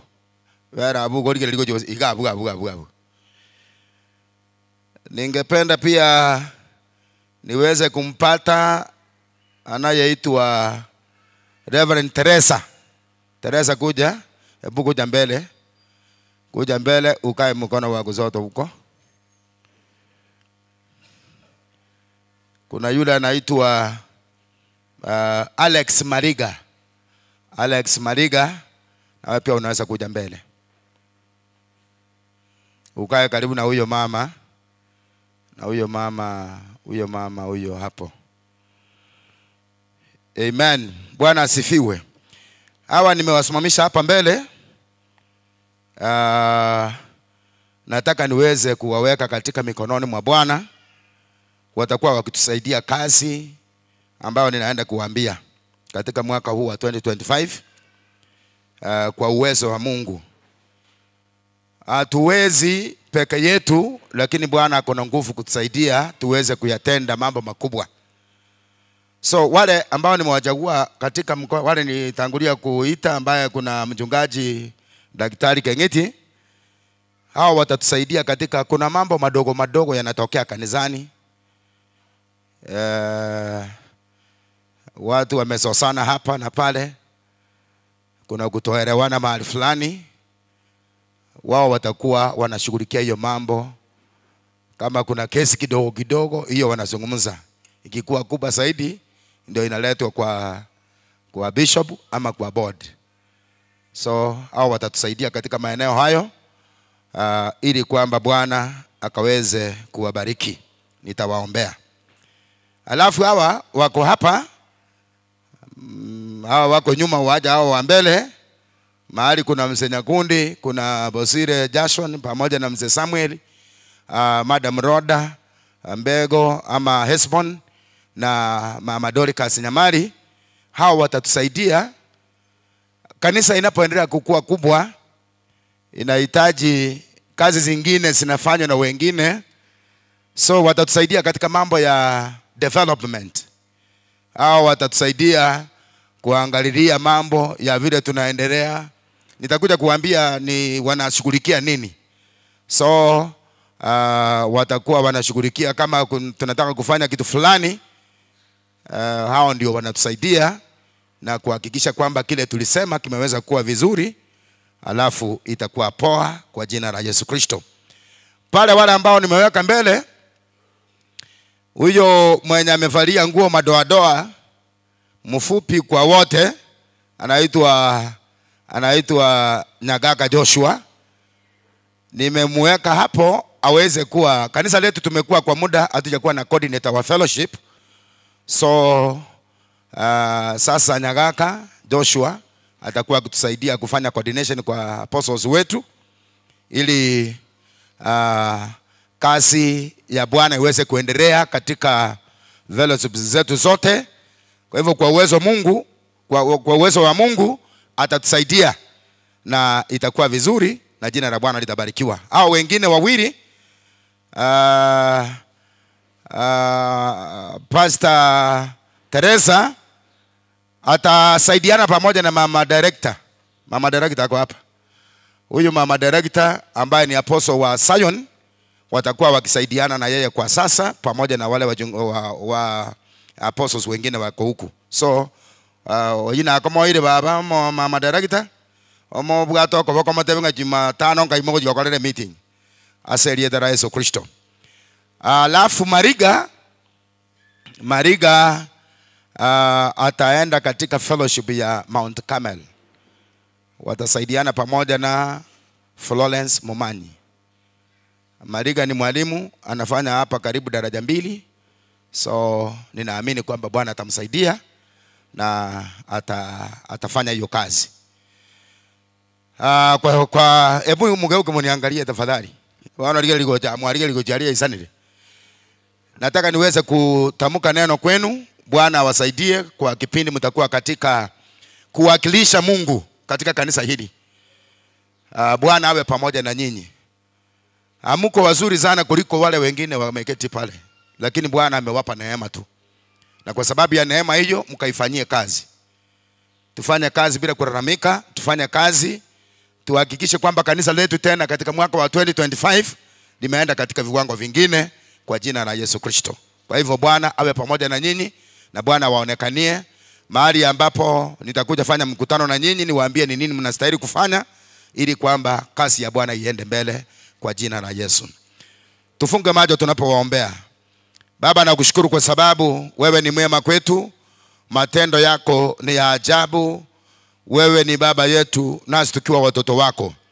Umenipatia nafasi katika siku ya leo ikiwa ni Jumapili ya kwanza katika mwaka wa 2025 kwa uwezo na mamlaka ya Bwana ambayo umeweka katika maisha yangu. Naomba kwamba Bwana ukabariki wapendwa hawa ambao wamekanyaga katika madhabahu haya. Kila mmoja anapoenda kufanya kazi katika mahali tumemwambia aweze kuwa baraka katika sehemu hiyo na akaweze kuwa baraka katika kanisa letu la Nyamataro. Asababishe watu wengi waje katika ibada, waje katika nyumba yako, watu wajangamkie kazi yako kwa jina la Yesu Kristo. Wazio yaweza Bwana ukawasaidie ili jina lako litukuzwe na libarikiwe milele yote. Na kushukuru kwa sababu ya tunapokaa pamoja mambo hayana budi kutokea. Maana hii ni familia. Kuna wale tumewachagua kwamba wawe wakishughulikia mambo madogo madogo kama vile Jethro aliweza kumwambia Musa kwamba chagueni watu ambao wanashughulikia mambo madogo madogo, yale ambayo ni makubwa yaweze kuletwa kwako. Kwa hivyo naomba kwamba utakapowasaidia wakiongozwa pamoja na mtumishi wako Reverend Julius Daktari, Bwana pamoja na dikoni wetu na wengine wale ambao tumeweka pale, wakaweze kuwa wa baraka katika jina la Yesu Kristo. Jina la Baba litukuzwe na liinuliwe milele yote, maana hakuna Mungu mwingine aliye kama wewe. Wenzetu hawa wanapoenda kuongoza katika mambo ya development ya kanisa, Bwana ukawasaidie, wapiganie, ukaweze kuwapatia kibali wanapozungumza na watu kwa ajili ya kutafuta msaada na usaidizi kwa ajili ya kufanya kazi yako isonge mbele. Wape hiyo neema kwa jina la Yesu. Na kushukuru kwa sababu ya coordinator ambaye tumemweka siku ya leo, ndugu yetu Apostle Joshua Nyagaka. Naomba Bwana neema yako ikaweza kumtosha, umpigania anapofanya kazi katikati ya mitume wengine, akiangalilia vile kazi inaendelea, baraka zako ziweze kumtosha. Pia nakushukuru kwa sababu ya Mariga ambaye Bwana amejoin kikundi hiki cha Apostles pamoja na mtumishi wako Teresa. Naomba uwabariki, wafunike na damu yako, maana wewe ni mwema, na jina la Baba litukuzwe milele yote, maana wewe ni Mungu mkuu. Uinuliwe na uabudiwe katika jina la Baba na Mwana na Roho Mtakatifu tumeomba na kuamini. Amen. Bwana wabariki sana na watendee mema kwa jina la Yesu Kristo. Amen. Neema ya Bwana iwatoshe. Amen. Nikimalizia, wanafunzi tutawaombea baada ya mahubiri, so itakuwa vizuri. Kuna kijana wa dada yetu Durusira Anyango ambaye alipatwa na ajali, waliokuwa pamoja na yeye wengine wakakufa, lakini Bwana akamsaidia, ako hai na ako ndani ya nyumba. Ningependa asonge mbele nimwombee. Kuna huyo? Waje kuje hapa. Na pia ningependa Enoch Akunga, Mungu amembariki. Amembariki katika familia yake na people wake. Wamebarikiwa na mtoto na wameona ni vizuri, hata kama program iko ngumu, lakini wameona ni vizuri tuweke huyu mtoto mikononi mwa Bwana ambaye anaitwa anaitwa Jay-Z Karen Abuki. Jay-Z Karen Abuki. Karen ililalinje na moete, lakini Jay-Z ililalinje na moete. Lakini Karen ililalinje na ataweza ngatikaro ku Karen. So Karen Abuki, mnaweza kuja mbele ili tuweze kumshukuru Mungu. Amen. Bwana asifiwe. Hebu kijana njoo mbele kabisa, njoo mpaka hapa karibu mahali nilipo. Pandeni kwa madhabahu. Mungu ni mtetezi wa watu wake. Hebu kuja tu kabisa hapa hivi. Huyu kijana ni wa Drusilla. Drusilla ni secretary wa Jordan. Secretary wa Jordan. Ni mama amekitolea sana katika kazi ya Mungu na pia katika kwaya ako katika mstari wa mbele. Huyu kijana alipatwa na ajali, walikuwa na wengine wakakufa, lakini yeye ako hai. Ndio sababu amesema lazima tumuombee. Bwana mbariki na asimame pamoja na yeye katika maisha yake. Na zaidi ya saa, kijana yangu, usimame imara katika Bwana na ujue kwamba Mungu ndiye amekubali maisha yako yawe maisha ambayo ni ya kumtukuza Mungu unapoendelea kuishi katika maisha haya, na hata katika kazi ama masomo ama mahali huko Bwana akaweze kukuonekania. Ndokoma sabera. Baba, tunakushukuru sana kwa sababu ya kijana wangu huyu. Namleta mikononi mwako. Kabisa wewe ni mtetezi. Wewe ni mwenye nguvu na uweza wote. Daudi anasema nichapopita hata katika kivuli cha mauti sitaogopa. Maana Bwana fimbo yako pamoja na gongo lako linanitunza na ninalindwa pamoja na wewe. Kijana wetu huyu amesimama hapa mbele kwa sababu ya uwepo wako, kwa sababu ya nguvu zako, kwa sababu uliweza kumpigania. Marafiki zake na wengine wako mjangani ama wako kwa mojeri, lakini Bwana ukampigania yeye. Na Jehova, namtamkia baraka zako na ulinzi wako uendelee kuwa juu ya maisha yake. Mfanye awe taifa kubwa. Kumwajilia akaweze kuishi. Bwana umsaidie kutambua ni nini ilifanya ukamwajilia aweze kuishi. Lakini najua kwamba ni mapenzi yako kwamba aishi akaweze kufanya na kutenda kazi yako kupitia kwa uwezo wa jina lako. Asante kwa sababu ni mchovya ndani ya damu ya mwana kondoo. Ulinzi wako ukamtoshe. Uoga wa kila njia anapokumbuka vile kulienda, Bwana naomba kwamba uondoe huo uoga, usimame pamoja na yeye katika kila njia. Asante kwa sababu ya familia yao. Bwana watende mema kwa wewe ni Bwana. Katika jina la Baba na Mwana na Roho Mtakatifu tumeomba na kuamini. Amen. Barikiwa sana kijana. Neema ya Bwana ikutoshe. Amen. Hapa kuna igatu wako di praise and worship tenena. Okatero kwenga mano. Igato sabere omwana oyo korunga nere. Ngaki akoro kwelitali aboronge. Jay. Akorunga Jay-Z Karen Abuki. Marieta higo ikoga ende sukuru manyako ya kwana. So Mungu ni mwema, amewabariki. Enoko Nyasaye tigaba seseni. Ni baraka kubwa sana. Tunapobarikiwa na huyu ni yule anaitwa ni Joy. Huyu Joy, wako na Joy, wako na Jay-Z, wako Jayla. Babu hata J Joka. JJ. Amen. Ntokoma sabera. Kabale amo na mama director iga. Mwana umuyasano karomo songo. Mwoko koro mokutana na mwoko moedera. Baba nakushukuru sana kwa sababu ya mtoto huyu ambaye ameletwa katika mikono yangu nikiwa mtumishi wako, na mtamkia baraka zako zikaweze kuwa juu ya maisha yake.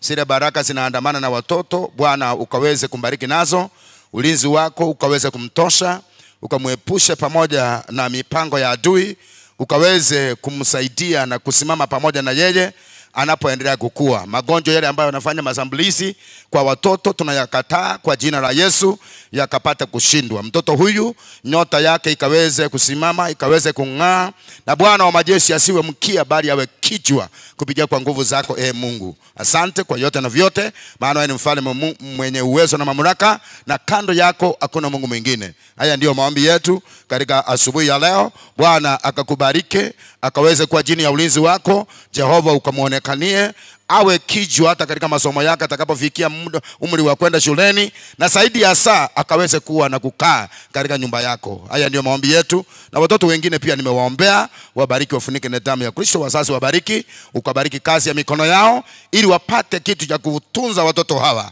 Kwa jina la Baba na Mwana na Roho Mtakatifu tumeomba na kuamini. Amen. Amen. Ngolio mbwate.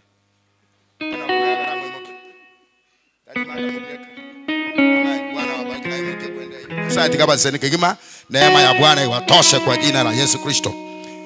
Amen. Praise and worship. Kwa muda mfupi nilete mtumishi wa Mungu ambaye anaenda kutubariki tu kwa muda mfupi, tupate matokeo ya nyimbo vile tumefanya, na jina la Bwana litabarikiwa. Haleluya. Bwana Yesu asifiwe. Amen. Wangapi wamebarikiwa na wamefurahia kufika mwaka mpya? Kama umefurahia kufika mwaka mpya, piga shangwe na vigelegele kwa Yesu. Haleluya. Haya mikono kwa Yesu jamani. Tunataka tumwambie Mungu apokee sifa.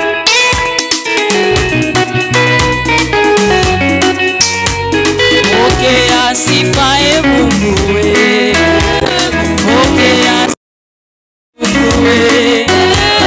pokea sifa Mungu wetu, pokea sifa Mungu wetu, pokea sifa Baba, pokea sifa Yesu wewe.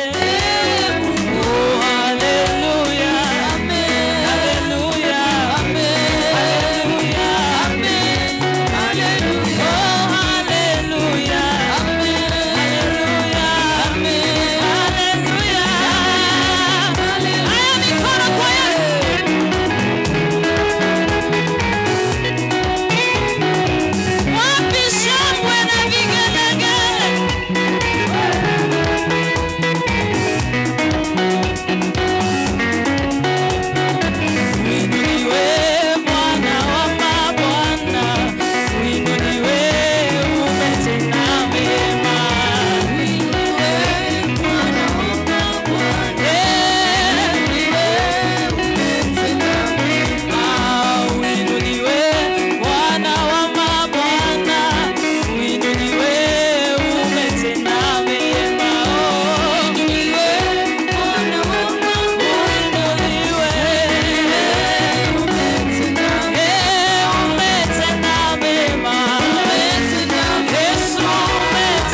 Matevi nyasanga gwakolira amaya.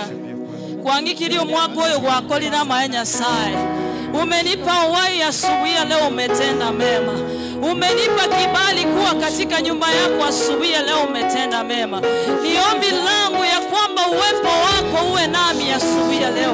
Ni ombi langu ya kwamba uwepo wako uwe nasi mchana huu Jehova, kwa sababu kama sio wewe kwa upande wetu, adui wangetumeza hai. Hallelujah. Ombi langu Bwana wangu, peke yangu sitaweza.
Unastahili kuabudiwa Bwana kwa heshima zote.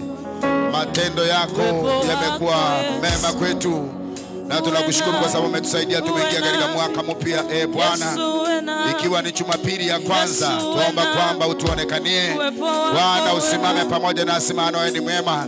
Na hata katika asubuhi ama mjana wa leo tunapoenda kupata neno lako Bwana, ukaweze kuwa katika upande wetu. Katumikie mtumishi wako ambaye amesimama Bwana kwa muda mfupi, neema yako iweze kututosha. Tumesema ni asante kwa sababu kando yako hakuna Mungu mwingine. Kwa jina la Baba na Mwana Roho Mtakatifu tumeomba na kuamini. Amen. Tunapofanya hivyo,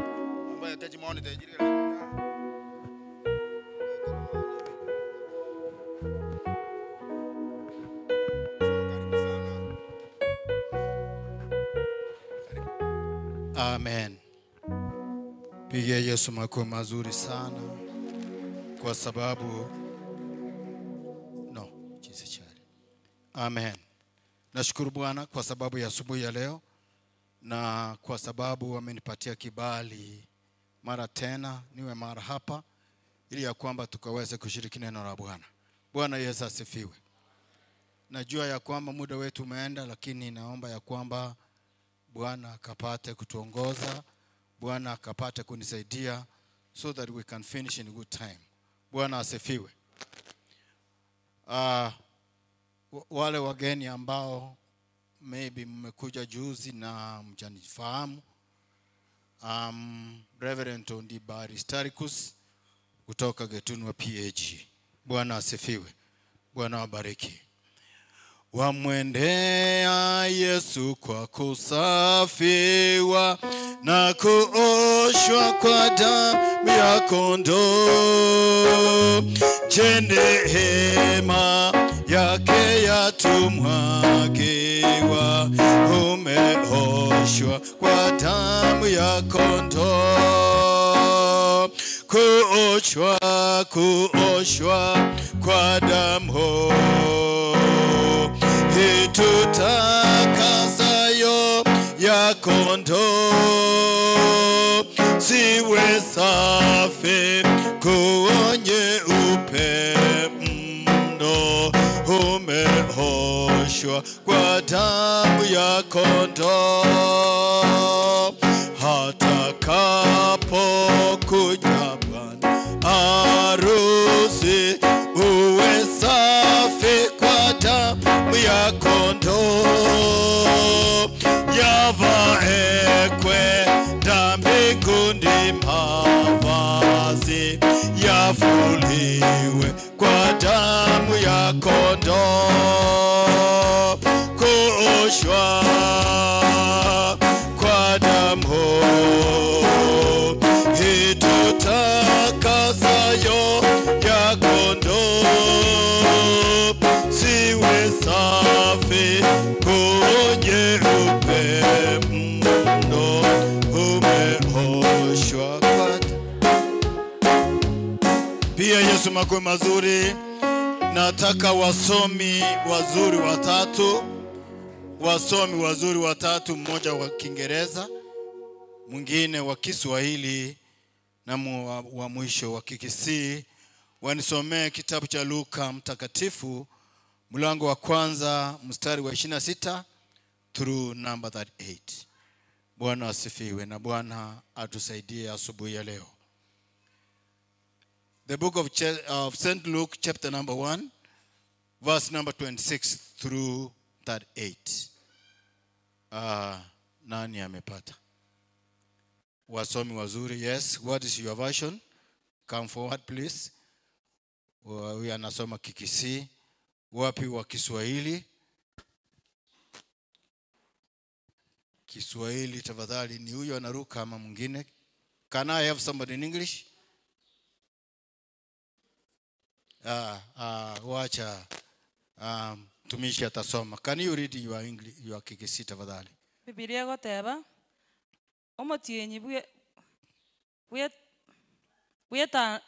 bwetano nomo mumalaika Gabriel agatumwa na Nyasaye kogenda omuchie ogaliri okorukwa Nazareti ase omoiseke omwekungi orierere boko n'omusacha erieta rya Yusufu buya amate ya Daudi na erieta lyo mwiseke oria Mariamu.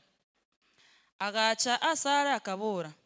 Buya ore aye oyo kwairwe obuya omonene nigo are amo naye. Mariamu agaichana mono asering'ana eri akarotarotia omoyo oyo ime ngokwania kioko.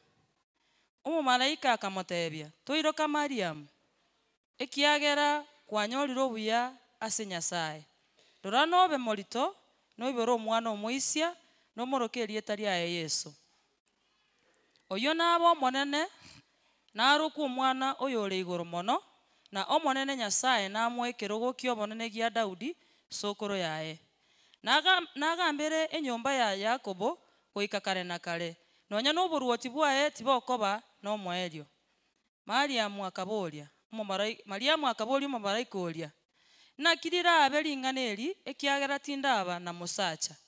Omomalaika akamotebia, omoika omochenu nogochere nechinguru chiaye oyo ore igoro mono nachikobekere ekiriri asa ayo oyo oraiborwe narokwa omochenu omwana o Nyasaye.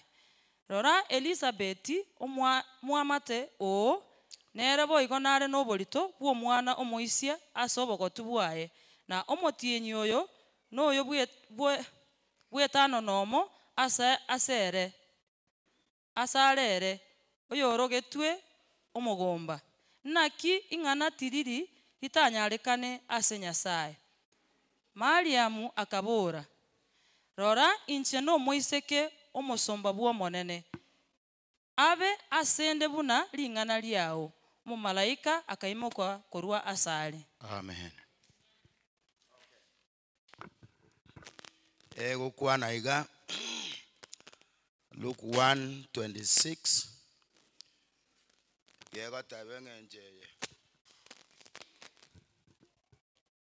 In the 6th month, the angel Gabriel was sent from God to a city of Galilee named Nazareth, to a virgin betrothed to a man whose name was Joseph, of the house of David, and the virgin's name was Mary.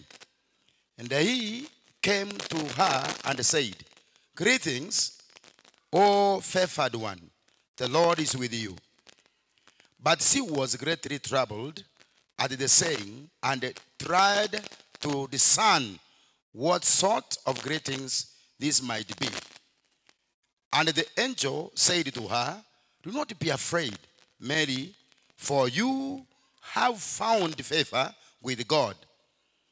And behold, you will conceive in your womb and bear a son, and you shall call his name Jesus. He will be great and will be called the Son of the Most High. And the Lord God will give to him the throne of his father David. And he will reign over the house of Jacob forever, and of his kingdom there will be no end." And Mary said to the angel, "How will this be, since I am a virgin?" And the angel answered her, "The Holy Spirit will come upon you, and the power of the Most High will overshadow you. Therefore, the child to be born will be called Holy, the Son of God. And behold, your relative Elizabeth, in her old age, has also conceived a son.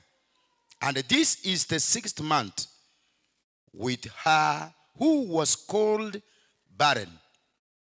Verse 37, "For nothing will be impossible with God." And Mary said, "Behold, I am the servant of the Lord. Let it be to me according to your word." And the angel departed from her. Amen. Yes.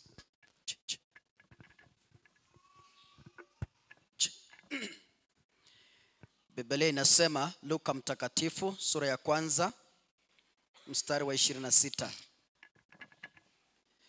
Mwezi wa 6, malaika Gabrieli alitumwa na Mungu kwenda mpaka mji wa Galilaya, jina lake Nazareti, kwa mwanamwali bikira aliyekuwa ameposwa na mtu, jina lake Yusufu wa mbari ya Daudi, na jina lake bikira huyo ni Mariamu.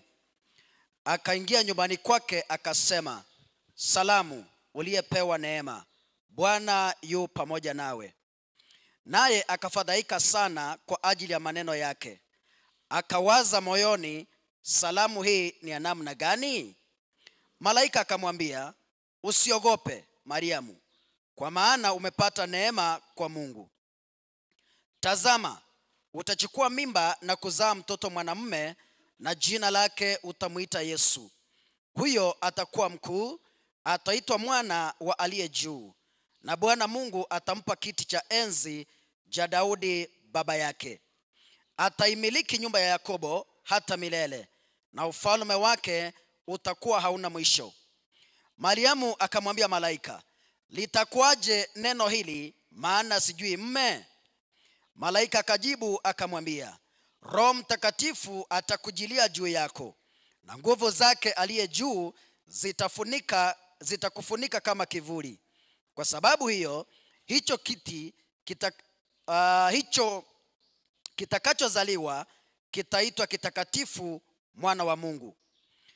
Tena tazama, jamaa yake Elisabeti naye amechukua mimba na mtoto mwanaume katika uzee wake, na mwezi huu ni wa 6 kwake yeye aliyeitwa tasa, kwa kuwa hakuna neno lisilowezekana kwa Mungu. Mariamu akasema, tazama, mimi ni mjakazi wa Bwana, na iwe kwangu kama ulivyosema. Kisha malaika akaondoka akaenda zake. Baba, katika jina la Yesu, naomba ya kwamba sisi ni watumishi kwako, na iwe kwetu kama vile neno limesema. Katika jina la Yesu naomba na kuamini. Bwana asifiwe. Nataka niseme mchana wa siku ya leo ya kwamba neema ya Bwana inatosha kila mahali, hata ikiwa kimeumana, neema ya Bwana inatosha. Bwana asifiwe. Tumesoma hadithi ya Mariamu, kila mtu anaifahamu vizuri. Biblia inasema malaika wa Mungu akamwendea Mariamu ambaye alikuwa anaishi Nazareti. Na mnakumbuka vizuri mtumishi ya kwamba kuna siku hata Nathanaeli mwenyewe alisema, there is nothing good that can come out of Nazareth. Bwana asifiwe. Nazareti ulikuwa umedharaulika, hakukuwa na kitu cha maana, watu waliamini kingetoka Nazareti. Lakini Mungu alipotazama ile miji ilikuwa inaheshimika, mmoja wao ni Yerusalemu, mwingine ukiwa Galilaya, mwingine ukiwa Judea, mmoja ukiwa Samaria, akatafuta msichana ambaye amejikunga, amejilinda, ambaye lakini hakupata hata mwingi hata mmoja. God never found a virgin in those cities. Lakini alipoangalia Nazareti uliotaraulika, akampata Mariamu. Bwana asifiwe. Na mimi ningesema ya kwamba hata ikiwa umedharaulika katika kijiji chako, naomba ya kwamba neema ya Bwana ikakutoshe mchana wa siku ya leo. Bwana Yesu asifiwe. Na unajua Mariamu, malaika alipomletea habari ya kuchukua mimba akamzae mtoto Yesu, Mariamu akamwambia it is not possible. Mariamu akaona ya kwamba haitawezekana, na ingewezekana kwa sababu hakuwa amemjua mwanaume yoyote.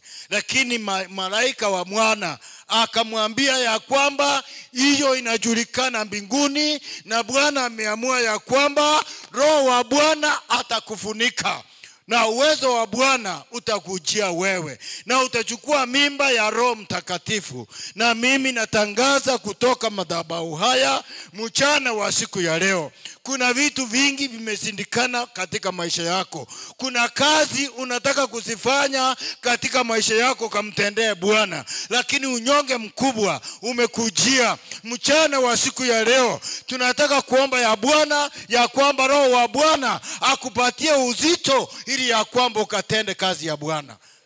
Mwaka huu 2025, There are things you are not able to do. There are things you are not able to accomplish. 2024. You were very lazy. Kuna vitu vingi hukumtendea Bwana. Lakini mwaka huu Biblia inasema ya kwamba hata Mariamu alipoona ya kwamba haingewezekana kuchukua mimba, Bwana akamwambia Roho wa Bwana atakuja mbele yako na utakuwa mjamzito. Na mimi nataka kuombea watu ambao wanataka kuwa wajawazito mwaka wa 2025 kwa kutenda matendo ya Bwana. Bwana Yesu asifiwe. Kwa kutenda matendo ya Bwana. Huu kuwa mwaka huu 2024, huu kuwa unafikia, huu kuwa unahudhuria katika fellowship, kwa sababu kuna fellowship nyingine waliimba watu wachache sana, na najua uko mmoja wao katika fellowship hiyo. Kuna wazee katika fellowship, lakini kuna kwaya nyingine zilimba hapa sikiwa na watoto na wanawake, na mzee uko pale. Mwaka huu 2025 tunataka kuomba ya kwamba Bwana akakupatia uzito wa kutenda kazi yake, wa kuhudhuria hata fellowship, wa kuhudhuria hata nyimbo katika jina la Yesu. Bwana Yesu asifiwe. Bwana Yesu asifiwe. Hata mimi nataka kuchukua uzito wa kutenda kazi ya Bwana. Bwana anajua pale ambapo sijafanya. God knows where I have not done. And I want to pray that the Holy Spirit may give me pregnancy. That hiye tumbo ikapate kuniuma, ile mimba ikapate kuniuma, ile mimba ya fellowship ikapate kuniuma, ile mimba ya Sunday school ikapate kuniuma, ile mimba ya kumtolea Bwana ikapate kuniuma, ile mimba ya kuwa mwaminifu ikapate kuniuma mwaka huu, ili nikaweze kuwa mwaminifu mbele za Bwana 2025, kwa sababu kuja kwa Bwana I could be around. Bwana Yesu asifiwe. Neno la mwisho kwa sababu ya muda. Mariamu akasema alipopokea hii habari, hata wa kwanza alisema itawezekana, lakini malaika wa Bwana alipomweleza vile inawezekana, mtumishi wa Bwana Mariamu akasema, akanyenyekea mbele za Bwana, akamwambia mtumishi wa Bwana, malaika aliyetumwa, pelekea Mungu habari ya kwamba mimi ni mtumishi wa iwe kwangu vile Bwana amesema. Nataka tunyenyekee mbele za maisha yangu vile neno lako limesema. Tusimame na miguu yetu. Wamwendea Yesu kwa kusafigwa, oshwa na damu ya kondoo,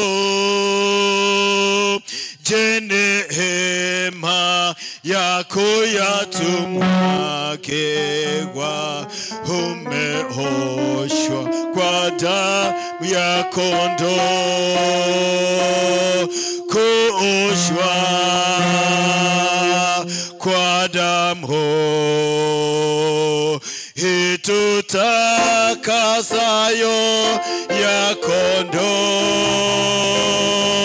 siwe safi nguo nyeupe mno, umeoshwa kwa damu ya kondoo. Atakapo kuja bwana harusi, uwe safi kwa damu ya kondoo, yavae kwenda mbinguni mavazi.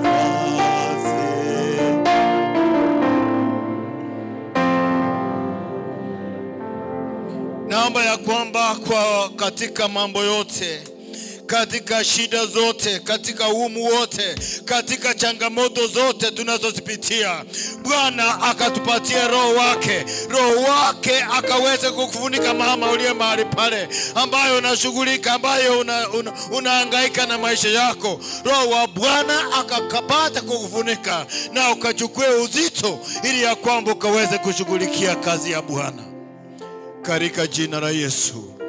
Baba Mungu, ninakutukuza. Thank you because of this afternoon. I know, my Father, you are able to transform each of us. Muyamono nyasase nginchomuga soyo. Muyamono nyasase nginjeritu keri. Najua ya kwamba neema yako inatosha. Katika magonjwa yote neema yako inatosha.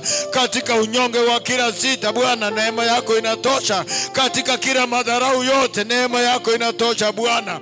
Yule Mariamu alitoka Nazareti iliyodharaulika, lakini Bwana ulipomwaga neema yako, ulipomwaga kibali chako katika mji ule na katika familia ile Bwana iliyodharaulika na watu wengi, Bwana heshima ikaingia pale. Naomba ya kwamba kuna mama mmoja amedharaulika, neema yako imtoshe Bwana. Naomba ya kwamba kuna mzee mmoja amedharaulika, naomba ya kwamba neema yako imtoshe Yesu. Kuna kijana pale anahangaika na maisha, Yesu naomba ya kwamba neema yako ikapate kumtosha mwaka huu. Inawezekana mwaka huu 2024 ambao tumeacha nyuma hauchakuwa wa maana sana kwako, umekupitia changamoto nyingi, hauchakuwa mwaminifu kwa kianzote, hauchamtendea Mungu kazi yake, lakini mwaka huu unataka kuchukua uzito wa kazi ya Bwana. Unataka Bwana kufunike na roho yake ili ya kwamba ukachukue uzito, na uzito huo ukaweze kukuuma ili ya kwamba ukakimbilie kazi ya Bwana, na uzito huo ukaweze kukuuma ili ya kwamba ukawe mwaminifu, na uzito huo ukaweze kukuuma ili ya kwamba ukahudhurie mikutano yote ya maombi katika jina la Yesu. Basi kama uko pale na unataka Bwana, unamwambia Bwana, na mimi nataka kuchukua uzito wa roho, nataka roho akaweze kunifunika ili ya kwamba mwaka huu nikatembee kwa uaminifu na kukutendea kazi yako kadiri na mapenzi yako. Nyosha mkono mahali ulipo tukaweze kuomba pamoja katika jina la Yesu. Na kushukuru Bwana kwa sababu ya mikono mingi ambayo nimeona Bwana. Tenda mema, tenda Yesu, tenda miujiza, fungua Bwana. Tuma roho wa kufunguzi, tuma roho wa mamlaka Yesu, tuma roho Bwana wa kufungua, tuma roho wa kuweka huru katika jina la Yesu, tuma roho wa kuweka uzito katika tumbo zao katika jina la Yesu.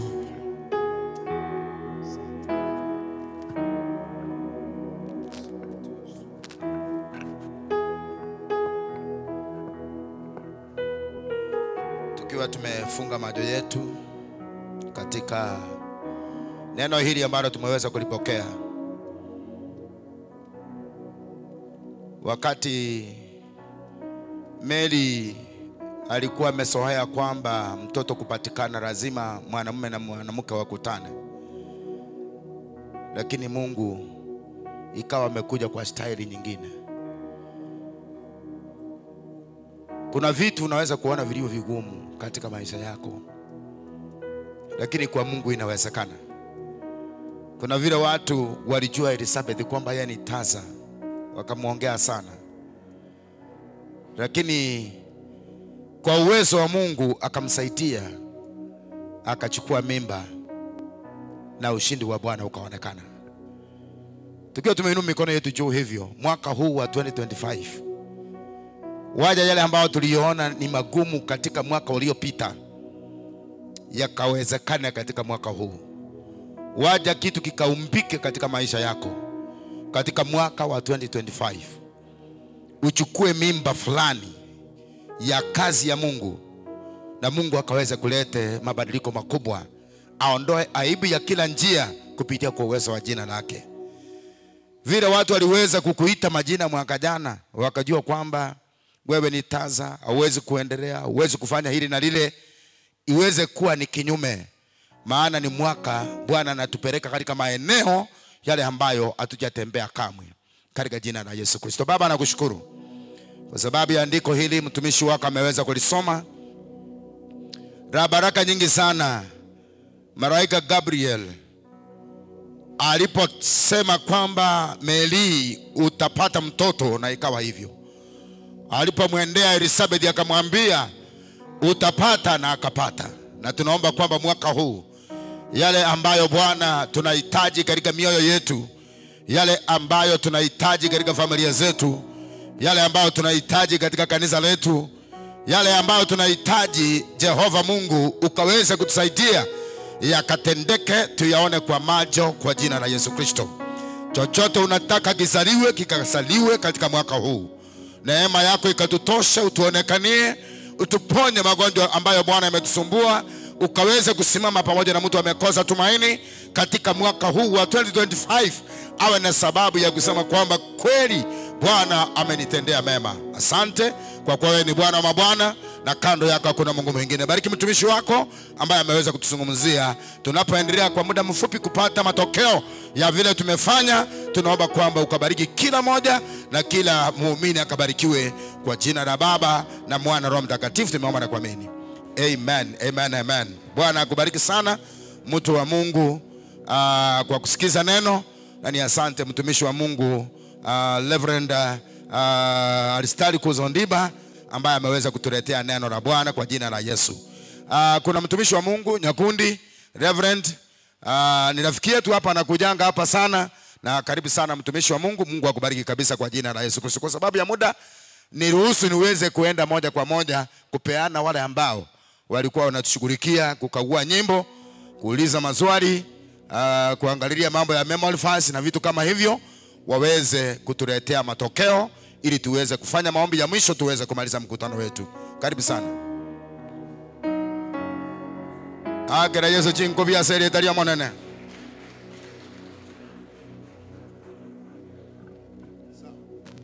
Bwana asifiwe. Kwa sababu ya muda, we want to finish. Tulikuwa na mada mwingine mwenye nguvu sana. Ako wapi atusalimie? Ametoka? Oh, amen. Bwana asifiwe. Nataka mupigie fellowship zote makofi mazuri, because they have made this day a success. Bila wao atungejumuika hapa. Unajua kuna mmoja alikuja, wacha niende kusikiza ile fellowship yangu vile naimba. Maybe he could have not have come, lakini kwa sababu yao alikuja hapa, na tunashukuru kabisa. Bwana asifiwe.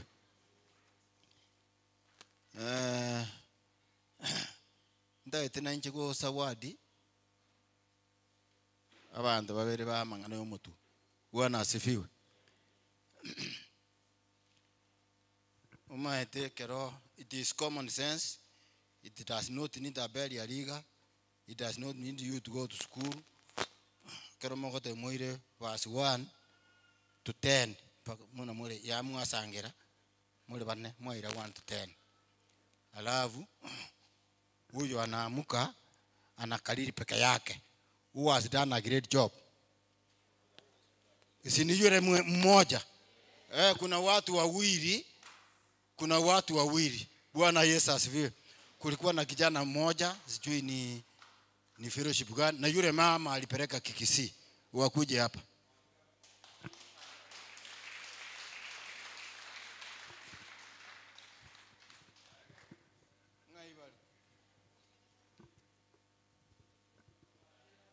Nyemba yote niko bali. Mbamije tegen. Mbara igana ko ba mia. Ali ayende njenjerie mia mba mia bakolire gasingia. Oroche abantu bandi bakosangira getenga sengere ngondi barabubaire boka. Amen. Amen. Mkipigia huyu kijana makofi mazuri, na huyu mama, God bless you. God bless you. God bless you. God bless you. Bwana Yesu asifiwe. Si wamejaribu sana? Haya, naomba tutawateba. Aliga na maete. Onye fellowship. If memory verse was meant for the fellowship, ige koiru ne fellowship yonsi. Bwana asifiwe. Koirua na fellowship yote. Sio mtoto mmoja asivi to go solo. You know this was solo memory verse mwaira. So if it was meant for the fellowship, watu wakaliri wote. So next time wakaliri wote. Unajua wakikupatia, they will not come for riaso. Lakini kama kila mtu anachukua, si atakuja. Wakuje riaso wachukue wote next time. Bwana Yesu asifiwe. It is not solo, it is called of us for everybody. Bwana Yesu asifiwe. It is called of us for all members of the fellowship. Hiyo hata Ketundu tulikuwa nayo walikariri Luka chapter 2 verse 1 to 21. Wote. Bwana asifiwe. Yeah. So hiyo. Number 2. Unajua wale walimu, the trainers, please. Unapoleta watu wanafunzi wako hapa na anakariri, asichisungumuzie. Let them not talk to themselves. The audience iko mbali huko. Lakini kulikuwa na watu, hata anasimama hapa, ana microphone, hata mimi nikiwa hapa, I don't get what she's saying.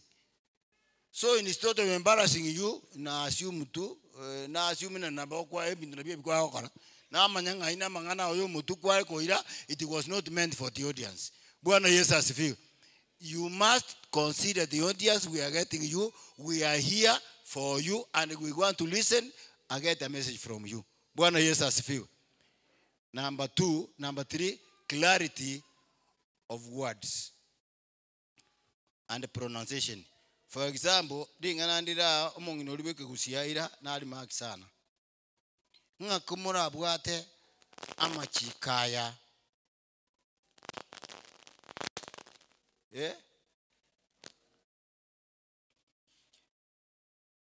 Na abachikire rero. Naende na abachikire rero. Is the meaning the same? Na abachikire rero. I think that was the meaning of the reading. Na abachikire liriri rero. Talinga na abachikire rero. Bono mungunoli andanga na abachikire rero. That means that was a different meaning. Arekoreta. Musa arekoba tebinga amangana amonya bugate na abachikire liriri rero munoma nangire. So the pronunciations munogo tamuka mangana ngotorendera the clear meaning or the wrong meaning. And English equally.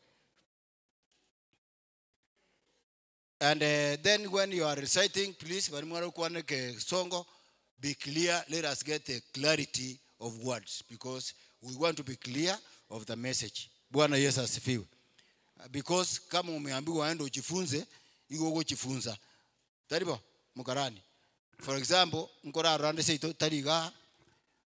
Alafu mhubiri akikuja tunamuuliza ile maandiko anasoma. Si ndio? So tunapatia umama maybe 30 minutes earlier, si ndio? Or 1 hour earlier so that yakuje asome. Si ndio? Now mimi nafikiria ya kwamba she must be going over those words, the verses through and through so that yakija hapa kusoma asikuwe na shida. Lakini wengi wanaamuka kuja hapa alafu anajifunza kusoma akiwa hapa mbele. Anajifunza anapigana kutafuta neno akiwa wapi? Mbele na hayo maandiko alipatiwa 1 hour ago. Are you sincere? Are you sincere? Mulipatiwa mambo ya kukariri very many days ago. Si ndio? So clarity of word should not be a problem. You should get the words clear unless you started kujifunza hapa nje this morning. Bwana Yesu asifiwe. And again what I saw here, kuna wengine walipanga. Alafu napanga huyu atachukua verse 1, verse 2, verse 3. Alafu akipika verse 4, sasa huyu ni verse 6, verse 10, verse 4 hako hapa. Why couldn't you arrange them in order? Bwana Yesu asifiwe. Sasa tena unapoteza wakati kutafuta verse 10 yako wapi? Kuna kumtafutia kumpelekea kipaza sauti verse 10 yakimaliza verse 5 yako wapi? Ako pande hii. Unajipatia kazi. Arrange them in order. Kama unataka kumpatia 2 verses, mpatie 9, 10. Siri zinafuatana. Mpatie 4, 5. Alafu inakuwa rahisi. And it will be okay and there will be smooth running. There will be good flow of what we are listening. Bwana Yesu asifiwe. Pigia Yesu makofi mazuri. Mambo ya nyimbo. Sisi tukiona watu wengi hapa, kukiwa na wazee, kukiwa na nini, lazima tusikie sauti nne. Sat B, soprano, alto, tenor and what? And bass. And they must balance. Lakini maana chukua cheka chira abantu bakeiko. Bwana Yesu asifiwe. And then kulikuwa na kwaya zingine hapa walileta alikuwa maybe mushirika, he was a member of that fellowship, lakini alikuwa achi. So leo wakampata, wakamwambia wimbo ni ule ulijua. So akakuja na wimbo ule alikuwa anafanya nini? Sasa akasimama nyuma na vitu vingine vikamko. And he was standing there looking at me. Bwana Yesu asifiwe. Na hakuwa wanajua wimbo. So please attend rehearsal. Bwana Yesu asifiwe. Tu ateba na chukua usito wa attend rehearsal. Maybe if you are a leader of a fellowship and the people don't come, you'll be embarrassed. The way you'll be embarrassed, that is the way you are embarrassing the leaders. Bwana Yesu asifiwe. The way you will be embarrassed ukiwa kiongozi, that is the same way you are embarrassing the leaders of that fellowship. So we kujeni, inda itekoche kwa Reverend Bishop Motebi. Bwana asifiwe. Motenga fellowship toko chenji. Kwa leader fellowship mutienyoyo, tuakurusho. Tuabeka noyo mutienyoyo, tuarusho. And we shall get good leaders. Tore baliba tarikuba konyorwa. Baliba konyorwa karoka le leader twanyoru twensi gwatigara ebweka. Bwana Yesu asifiwe. Ona kosembuya akitura koye turabeka nona twakobeka wiki yetu atara utenete fellowship na leader mnokonyoru ntocha oba ebweka. Bwana Yesu asifiwe. Ole tama tokeo nga pastor ambache tibonsi tokotebinga nabaka nyota ligocha igo naboto chan nabaka nyoto chandete mna twako chana lero. Alafu itakuwa vizuri. Bwana Yesu asifiwe. Bwana Yesu asifiwe. Pigia Yesu makofi mazuri. Unajua basi kuna siku nyingine wamama walienda kwa wilaya, walienda mikutano ya wamama nje, ilibakora akaenda convention ziba women week. So wakakuja na maneno, tulienda bantu budget bate kuja Jumapili, tukabatenga nini tukeni mbotaje, intunara itomenyana te muliko cha matukonsi. Bwana asifiwe. So pigia Yesu makofi mazuri. So kwa sababu ya muda, please. So lende narayo. Sasa wacha nipatiane matokeo hapa. Alafu inakuwa vizuri. Bwana asifiwe. Huyu akuniwekea number 1 and 2, wacha nilete ile yangu. Niliweka. Ndio kuchakera memory verse. Ngende kuchimate alafu inakuwa vizuri.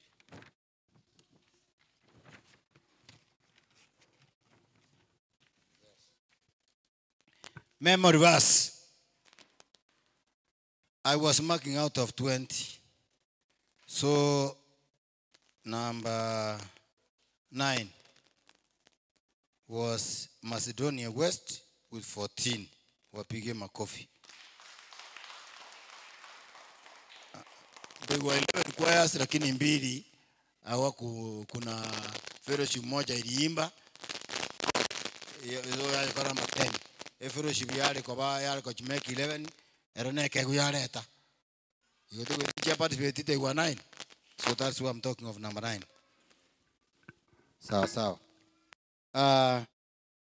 Bethlehem number 7 with 15 together with Macedonia East.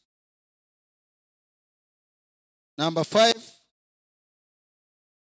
is Jordan with 16 together with Bethel. Wapige makofi mazuri. In third position is Jerusalem East and Jerusalem West with 17 marks. Number 2, Mount Carmel with 18.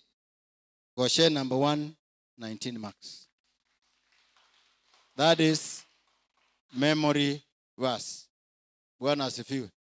Na memory verse aliga anajua You know, usije kuimba. Umatiko kwere memory verse na mangano y'umutu. Asama tukayo ogochiyo koro sikashari agosto. Ng'omubaro bw'abantu olikwa sense yonse. Onoro lengo umubaro bw'eritanga ni oligetwe. Ekero kule niyo alenga abanose. You are giving the audience time to follow you. You should not be singing. You recite. Bwana Yesu asifiwe. Aya. Katika nyimbo chikuwa chata chenge ikomi. Galili number 10 with 75 marks. Mount Carmel number 9 with 78 marks. Bethel number 8, 79 marks. Jerusalem West and Macedonia West number 5, 80 marks each. And Goshen 8 marks each. So in 5th position we have Goshen, Jerusalem West, and Macedonia West. Konsi 80. In 4th position, Macedonia East 82 marks. In 2nd position, we have Jerusalem East and Bethlehem with 83 marks. In 1st position was Jordan with 85 marks.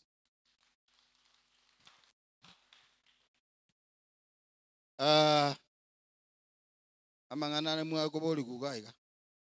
Ama swali. Si ndio? Questions, many were not answering and many were answering. Jerusalem East yanyara 20 marks. Jordan yanyara 19 marks. They were marked out of 20. Bethlehem yanyara 20 marks. Goshen yanyara 19 marks. Jerusalem West yanyara 15 marks. Mount Carmel yanyara 15 marks. Bethel, Banya 10 marks. Macedonia East, Banya 5 marks. Macedonia West, Banya 5 marks. Galilee and Zion never participated in Bible quiz. Bwana asifiwe. Overall. Sindio? Overall. They were 11. Overall, Zion, number 11, with 75 marks. No, Zion never participated in Kayaguyarwa, so you have number 11. Bwana asifiwe. Portion 11. Galilee, portion 10, Yabugate, 75 marks. Bwana asifiwe. Macedonia West, number 9, with 71 marks. Zion, Evaru Sadaka Yabo Erega, 325. Noje Rikire. Galilee, Yaru Sadaka, 500. Bwana asifiwe. Macedonia West, Yaru Sadaka, 325. Igobale ngana Zion Yelita. Etata katera. Igomba igwete. Bwana asifiwe. Macedonia East, number 8 with 73 marks. Sadaka ya 950. Bethel, number 7 with 75 marks. Sadaka ya 1,000.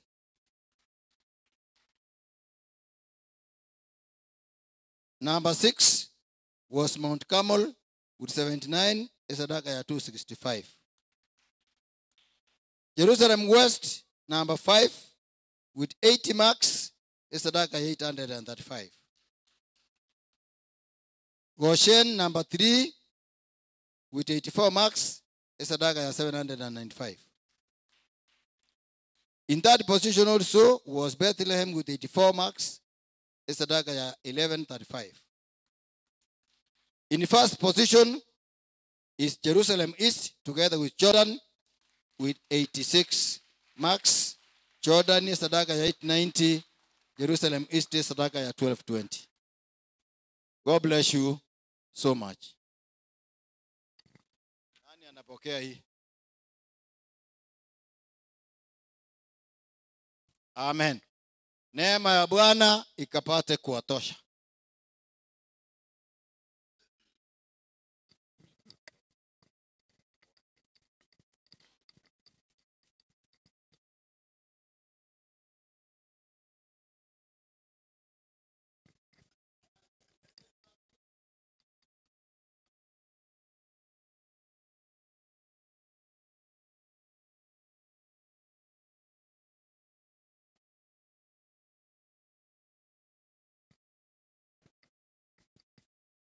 Amen. Bwana asifiwe.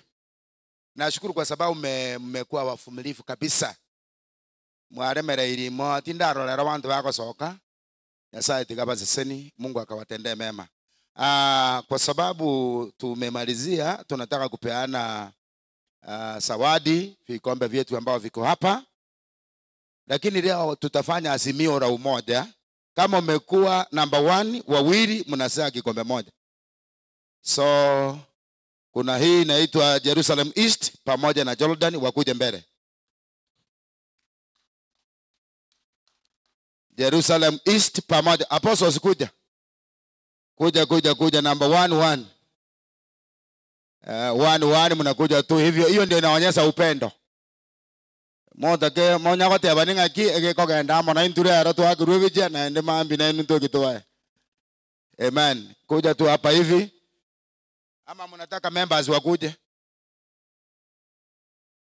Kama wametoka kidogo, tuitishe wale wana, lakini mtaenda kupigwa nayo hiko. Hebu sikilia hapa. Tulisira njua. Wata iga. Egeneye kombe. Yeji kuwa ya ibere. Onditariana ni onde. Jerusalem East pamoja na Jordan. Kwa jina la Baba na Mwana Roho Mtakatifu. Amen. Wangagere jingo vya zeri dala Yesu. Nena mgeti. Abuna kwa rake bugatire igo. Lakini moko yana na baka moja mokirani. Igo wantu mbaba sa kwe gimeli. Amen. Number 2. Igo wasangerete. Number 2. Wasangerete number 2. Bethlehem pamoja na Gozeni. Bethlehem pamoja na Gozeni. Asenga jolwa sangere number 1. Igo bana ontobu ati number 2. Wana tobu ati number 1 na number 3. So hivyo number 1 ama number 3, si hivyo? Number 3 ya. Kwa hivyo number 3 kuna Bethlehem. Bethlehem njugo tagaki ya Materi Njuridia pamoja na Gozen. Kuja aposo kama huko ama Materi huko hapo. Injugo cha igale hata gocha. Around ye karibu ya sana na azimio la umoja. Ondeta basa kutama amingiriare na kikojibuaje. Igo ekereke ino mwenzi. So moko beke mikakati ngaki tokore ndege yeito baka keirana. Onye moko genda ama na kobere wiki rogoro, kobere wiki ga imo bwata moko gochigorega. Bantu baketieni mbaja gosene bwata tayari. Amen. Wapigie makofi kwa jina la Yesu Kristo. Wono ngakiwa nangokora. Namba nere yate kwa namba isano. Lakini nende nero namba isato bono. Ekonga Jerusalem West. Jerusalem West kaimole. Yani tu ababekiro moyo. Ekaro tu akora consultation iganga kitoko kare binde biga. Ama eke mata nori ne bahati. Maiga. Na inu mo kigoji goro mwake ruwe bicha sede tara Yesu Kristo. Amen. Na wengine wale ambao mmefanya vizuri, Mungu awabariki kabisa kwa sababu ya ile kazi mmefanya. Mambo ya kitabu ya fellowship niliwaambia, hebu nipatie hiyo nini, hiyo simu yangu. mambo ya fellowship lesson ambayo inaenda kutumika Januari mpaka mwezi wa 4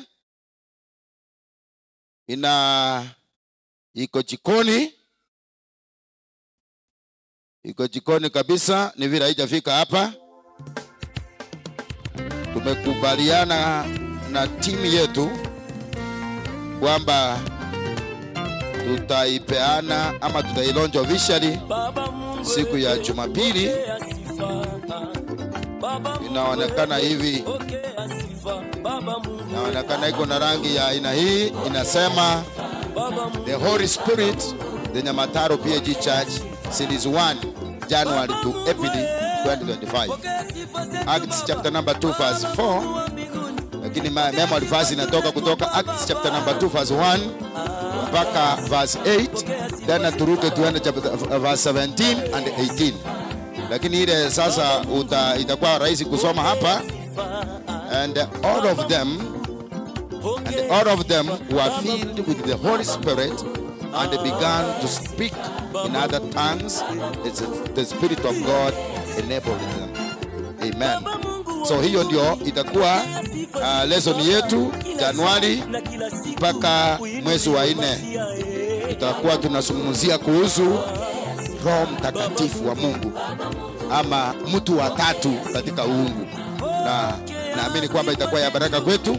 Tutabarikiwa pamoja kwa jina la Yesu Kristo. Kwa sababu ya muda ningependa kuachia hapo. Hivyo lesson tutapeana Jumapili, introduction itafanya Jumapili tukiwa kwa apostles class, itafanya kwa sababu kila kitu kiko pale.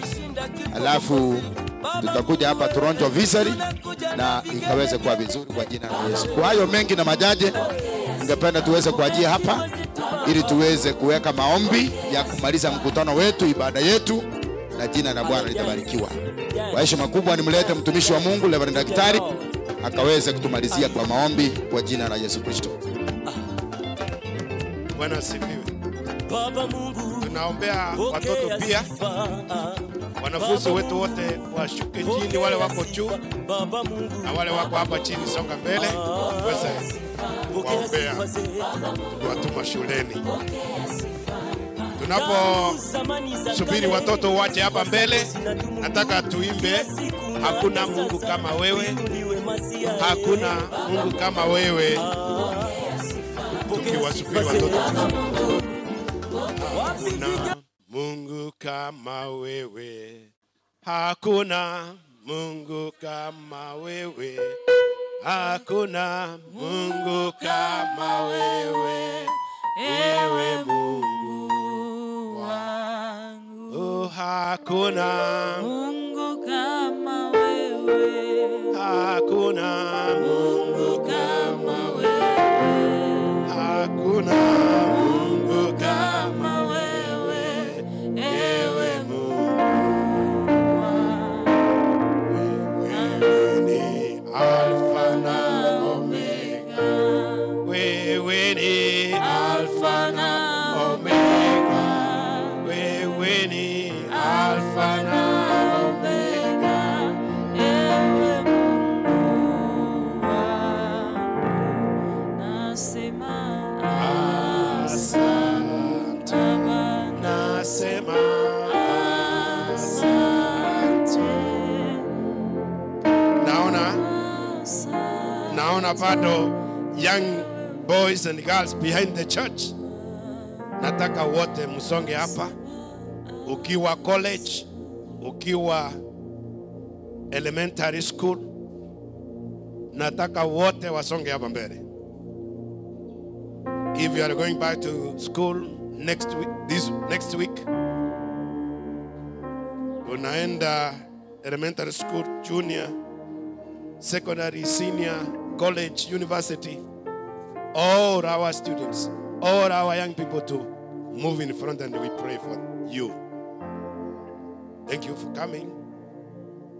Hakuna Mungu kama wewe, hakuna Mungu kama wewe, hakuna Mungu kama wewe, ewe Mungu wangu.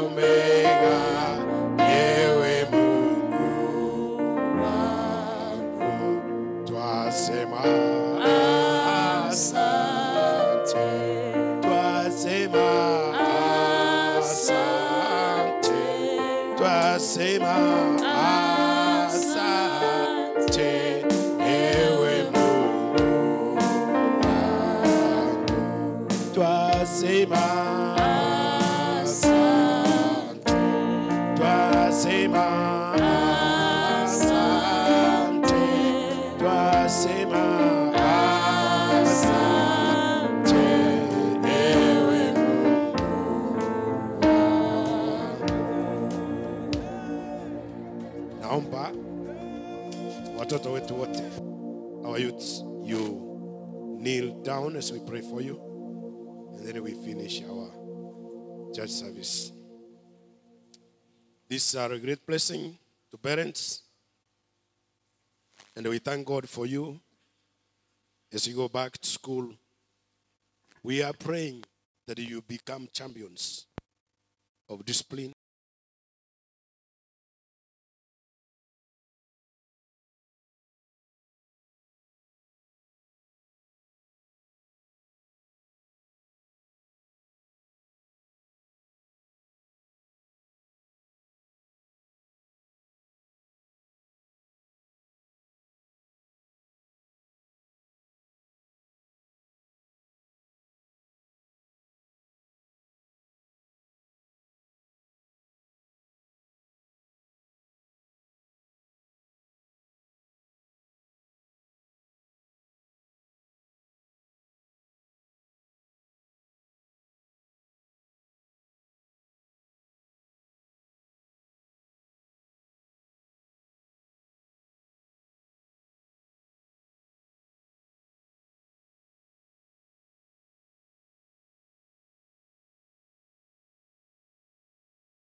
Tunza, hakuna mwalimu mwingine anaweza kuwatunza ila wewe Bwana.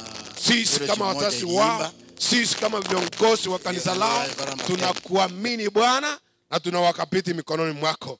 Wengine wanapoanza safari kesho, Bwana, tunaomba usalama katika barabarani. Tunaomba usalama katika Kenya yote.